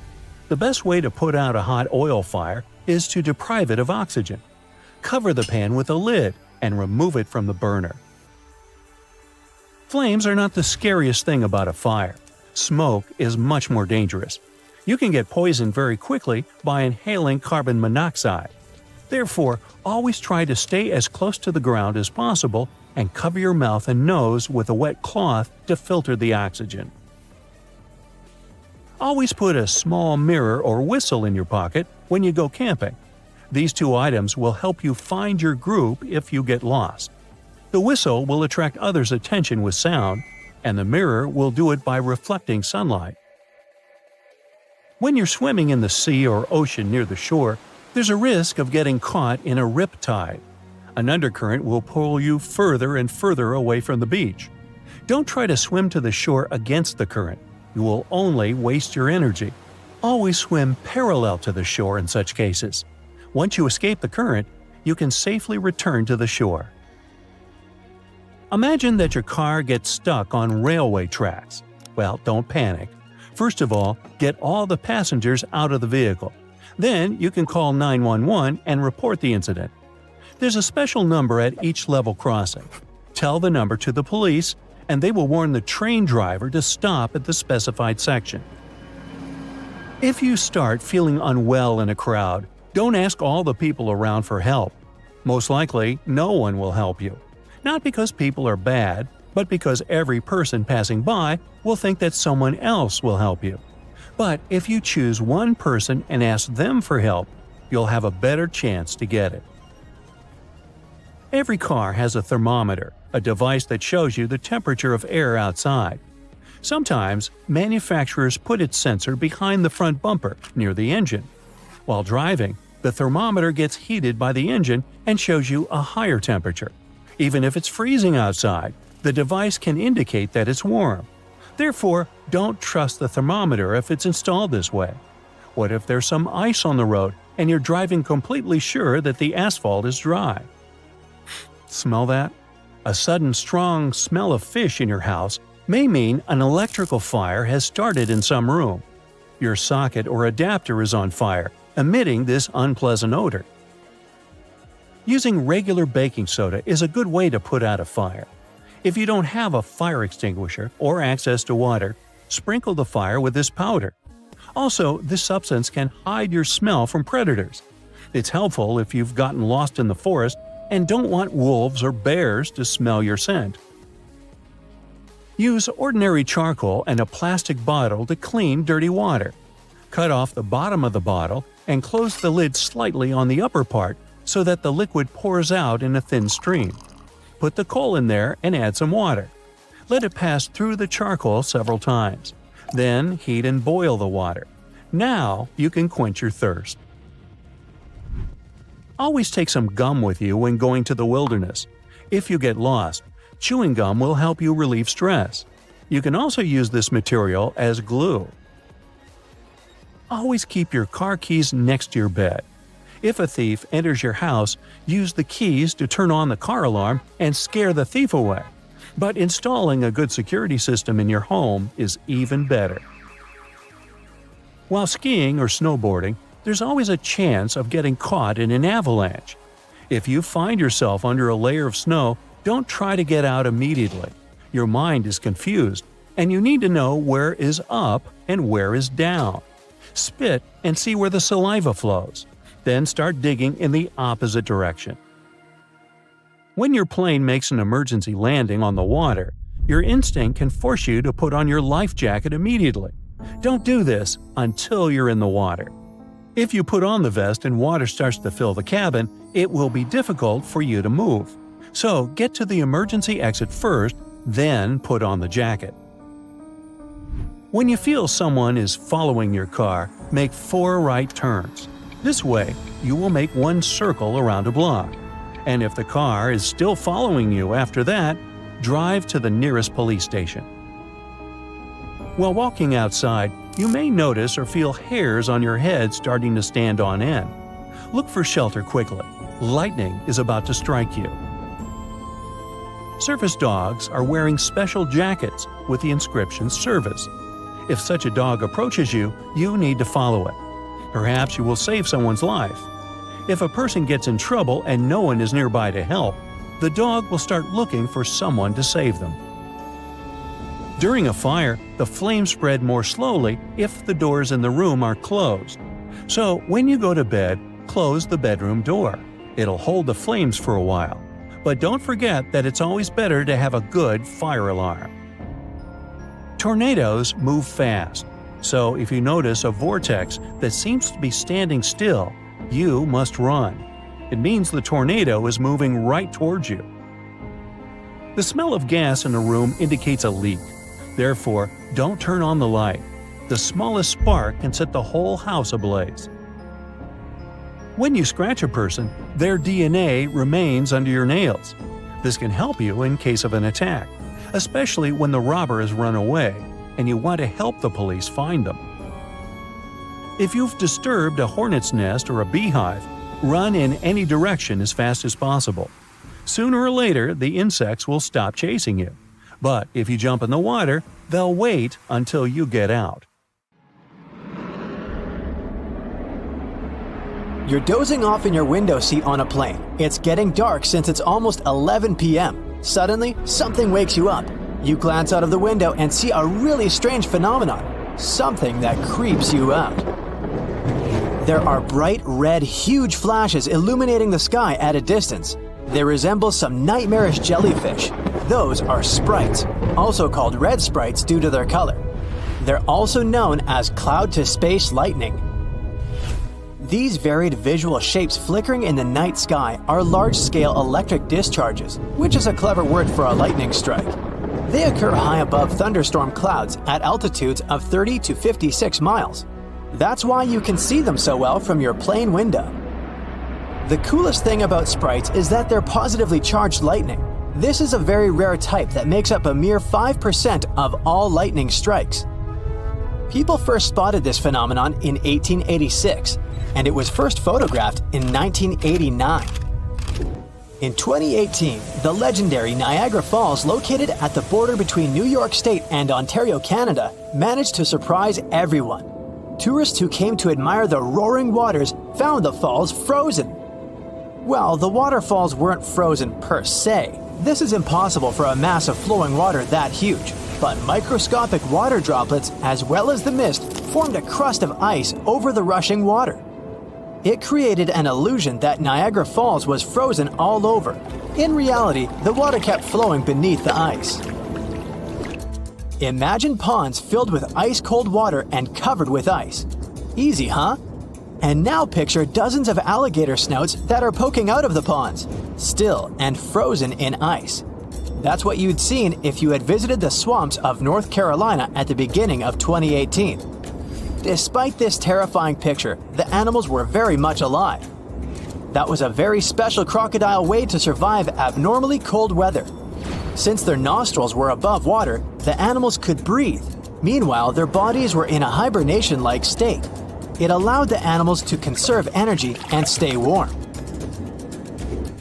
In the winter of 2018, the inhabitants of the Sahara Desert, one of the driest and hottest places on the planet, woke up to discover a thick layer of snow covering the sand. In some places, its depth reached a staggering 15 inches. Meteorologists had an explanation for this exciting phenomenon. They said that cold pools of air combined with the precipitation of the most recent storm resulted in snowfall instead of rain. It happened in June 2009. People in some areas in Japan left their homes after a heavy downpour, only to find fish, frogs, and tadpoles everywhere. Fields, roads, lawns, and house roofs were littered with these creatures. One man even found 13 carp on and around his truck. No one knows for sure where this bizarre rain came from, but the most popular theory is that a powerful water spout picked up the animals. Then it carried them through the upper atmosphere and dropped them on the unsuspecting people below. In Australia, it sometimes rains spiders. That's because these creatures can balloon. It's a highly unusual way of traveling. A spider climbs to the very top of a tall tree or shrub, and then it spins several strands of silk, which then help the spider to be carried away by the wind. It's not easy to spot ballooning spiders, but sometimes when the weather is especially damp and unpleasant, mass ballooning occurs. Millions of spiders set off on a journey to find another place with better conditions. It may look as if it's snowing outside, but no. Those are spiders drifting down to the ground. The world's longest lightning storms happen in Venezuela and can last for 9 hours per day. The heart of the storm is over Lake Maracaibo, and the clouds tower way higher than your regular thunderstorm clouds. This natural phenomenon, also known as Catatumbo lightning, occurs during 140 to 160 nights a year and can produce up to 28 lightning strikes per minute. You've probably heard how they say that lightning doesn't strike twice in the same place. Well, Catatumbo lightning seems not to know about this rule. At least, it doesn't prevent storm clouds from gathering in the very same place year after year. Volcanic tornadoes are possibly one of the most terrifying natural phenomena. When a volcano erupts, it spews red-hot rock and ash high into the atmosphere. And solid lava pieces and hot gases travel down the volcano's slope. When this flow is moving down, some of the trapped gases begin to rise and spin at the same time. They get squeezed by the surrounding air, which makes them spin faster and faster. That's how a volcanic tornado gets born. Luckily, this phenomenon has a very short lifespan. Even though the island of Newfoundland in Canada can't be called the warmest place on Earth, it's still not that cold. But imagine having to shovel snow in front of your house just several days before your summer vacation. Well, that's exactly what happened on the island in June 2018. A cold storm that came from the coast of Newfoundland covered several regions of the islands with a 2-inch layer of snow. On top of that, the temperature broke all the records as well. During a Newfoundland summer, it's about 66 degrees on average and 90 degrees on a very hot day. But that infamous June impressed people with only 37 degrees Fahrenheit in the morning. Brrr! Morning glory clouds are extremely rare. They look like massive tubes stretching across the sky. They can snake for more than 600 miles, sitting relatively low. Most researchers agree that these clouds appear when an updraft squeezes through the cloud. This creates the signature rolling appearance. The cool air at the back of the cloud makes it sink downward. The best but not the only place to see the morning glory is Australia's Gulf of Carpentaria. If you decide to travel there to see these clouds, choose a period from late September to early November. On March 19, 2018, the inhabitants of Alabama saw huge chunks of ice falling from the sky. It was the infamous hailstorm of Alabama which caused millions of dollars worth of damage. After the hailstorm, the place looked ruined. Broken shop windows, smashed car windshields, broken billboards, and holes in the roofs. But what made researchers really excited was a hailstone found near the town of Cullman, Alabama. This softball-sized monster was more than 5 inches across, setting a new state record. In 2012, the sky over Dorset, England, turned first ominously dark, then yellow. After that, blue gelatinous balls started to fall to the ground. A local man was walking to his garage when he spotted something unusually bright among whitish hailstones. When researchers examined this jelly rain, they found out that the balls were made of the substance used in diapers or potting soil. It's used to absorb liquid. It's still unclear whether the balls fell from the sky or maybe the melting ice made a few already existing crystals expand in the blink of an eye. In March 2018, people in northern Nevada could see the rarest and most bizarre cloud ever, a horseshoe cloud. It sure looks bizarre and kinda scary, but meteorologists know that this interestingly shaped vortex happens when a flat cloud travels over a column of warm, rising air. This air creates the shape and adds some spin to the cloud's movements. Such clouds are very fleeting and usually last for only several minutes. Cylindrical snow donuts occur when a wind gust decides to play snowballs. It starts to roll some snow across a snowy area. If it was a real snowball, it would eventually become too heavy for the wind to move. But the center of a snow donut is hollowed out. This happens because its inner layer is too thin and gets blown away when the donut is formed. This makes it lighter than a regular snowball. That's why it also rolls further. Unfortunately, you can't just go and find snow donuts. They're rare because they appear in very precise conditions. This region between Florida and the Bahamas is a famous place for studying various marine life. However, there's a mysterious phenomenon that happens here each year, the reasons for which scientists have yet to figure out. At times, people can see these white clouds appearing on the surface of the water. In technical terms, this occurrence is called a whiting event. With the information they have so far, scientists believe that the white patches may contain particles that are rich in carbon. The Bahama Islands do sit on a big platform of carbon, which stays hidden under the water. Another suggested theory for these unusual clouds is that maybe they're caused by blooms of tiny plants in the water. Scientists have even tried to use pictures taken from above by NASA to at least try to understand the movement of these water vapors. They've figured out that the size of the white patches seems to change with the seasons, with the biggest patches happening from March to May and October to December. The average size of a white patch is about 0.9 square miles. On a clear day, satellite pictures show about 24 patches. Other studies show that these events happen more often in places with considerable amounts of sediments at the bottom of the ocean. It's also possible that some ocean conditions make dirt and minerals float in the water. However, from 2011 to 2015, the patches in the ocean suddenly became almost 4 times larger. But by 2019, they had shrunk back down. It made scientists believe that there might be a 10-year cycle of sorts happening here, but they're not sure what causes it.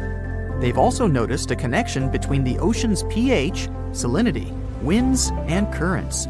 But for now, the data doesn't make a lot of sense.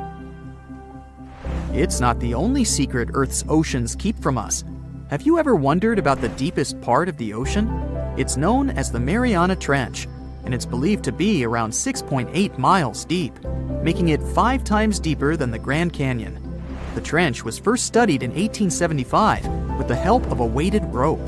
And in 2012, a Canadian film director reached its bottom using the Deep Sea Challenger submersible vessel. The Mariana Trench is home to some of the most bizarre creatures on the planet, like the Dumbo octopus, sea cucumber, and goblin shark. The trench takes its name from the nearby Mariana Islands, named in honor of Spanish Queen Mariana of Austria. It may be the deepest part of the ocean these days, but there's a lot we still don't know about the depths of our planet's waters. One such intriguing phenomenon is called phantom bottoms. In the 1940s, when sonar became standard equipment, ships and submarines started to detect unexpected signals from areas where no movement should technically exist.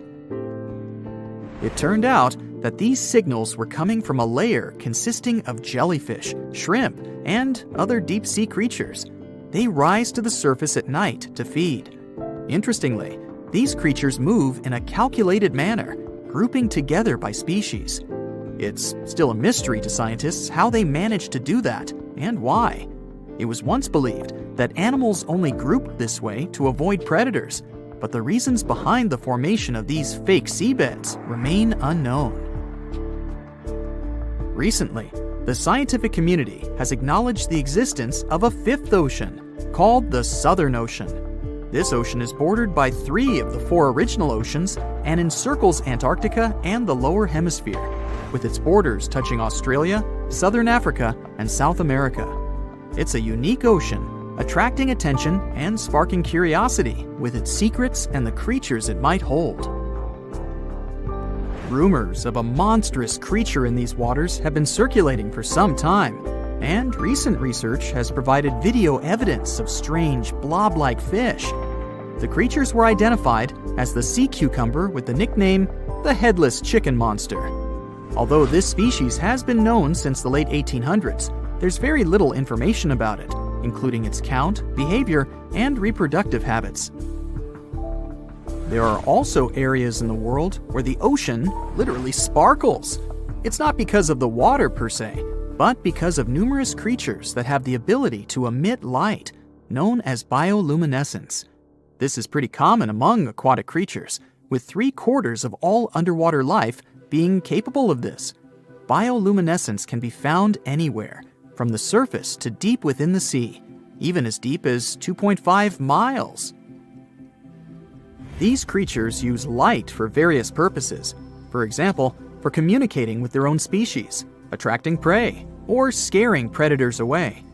The science behind bioluminescence involves the use of 3 chemicals: luciferin, luciferase, and oxygen. This process was first discovered by a French biologist named Raphael Dubois in 1887. If you want to know the difference between real bioluminescence and artificially created light, look for neon blue, green, or red sparkles spread over a large area in the ocean. This can create a captivating and magical effect, much like glitter or stars in the sky.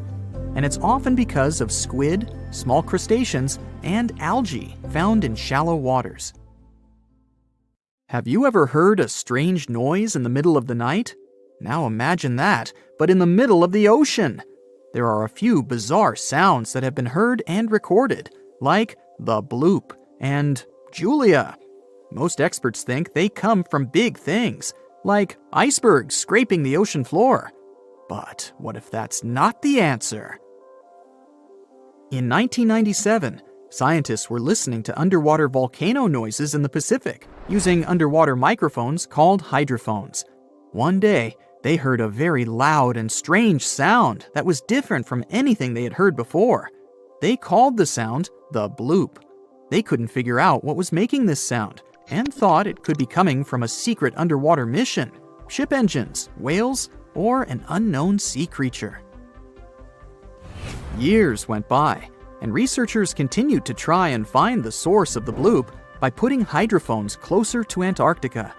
In 2005, they finally discovered that the bloop was caused by icebergs breaking off glaciers and falling into the ocean. This phenomenon is called an icequake. With Earth's overall temperature rising each year, icequakes are happening more often, causing glaciers to crack and melt into the ocean. Then, on March 1st, 1999, a loud noise was again heard underwater in the Pacific. The U.S. National Oceanic and Atmospheric Administration thought it was probably an iceberg breaking too. But the sound was different. This led some people to think the noise came from a sea monster named Julia. Some thought it was a new unknown species, while others believed it was a known creature, like a whale or a giant squid. Some even thought it could be a prehistoric animal. To this day, there's no proof that any of these theories are true. Then there's a story of an island that was swallowed whole by the ocean. It was called Bermeja, and it was a tiny and uninhabited island located at the northwest of the Yucatan Peninsula. Just a century ago, it was known to be located in the Gulf of Mexico, but now it's vanished, leaving everyone puzzled. In the past, Bermeja was frequently depicted on maps created by Spanish explorers during the 16th and 17th centuries. Although its location and name varied slightly, no one ever doubted it existed. However, starting from the 18th century, the island's presence on maps started to fade until it finally disappeared completely. So, what could have happened to it? 3 official investigations were conducted in 2009 with the help of the most advanced technology. But Bermeja remained a mystery. Could it be possible that the island never existed and was simply a fabrication created by early explorers to deceive their rivals? Some people believe that countries made maps with inaccuracies to prevent their enemies from using them. Bermeja could have been one of such fake islands. Other scientists disagree. They claim that there are documents with precise descriptions of Bermeja's existence. They firmly believe the island did exist, but in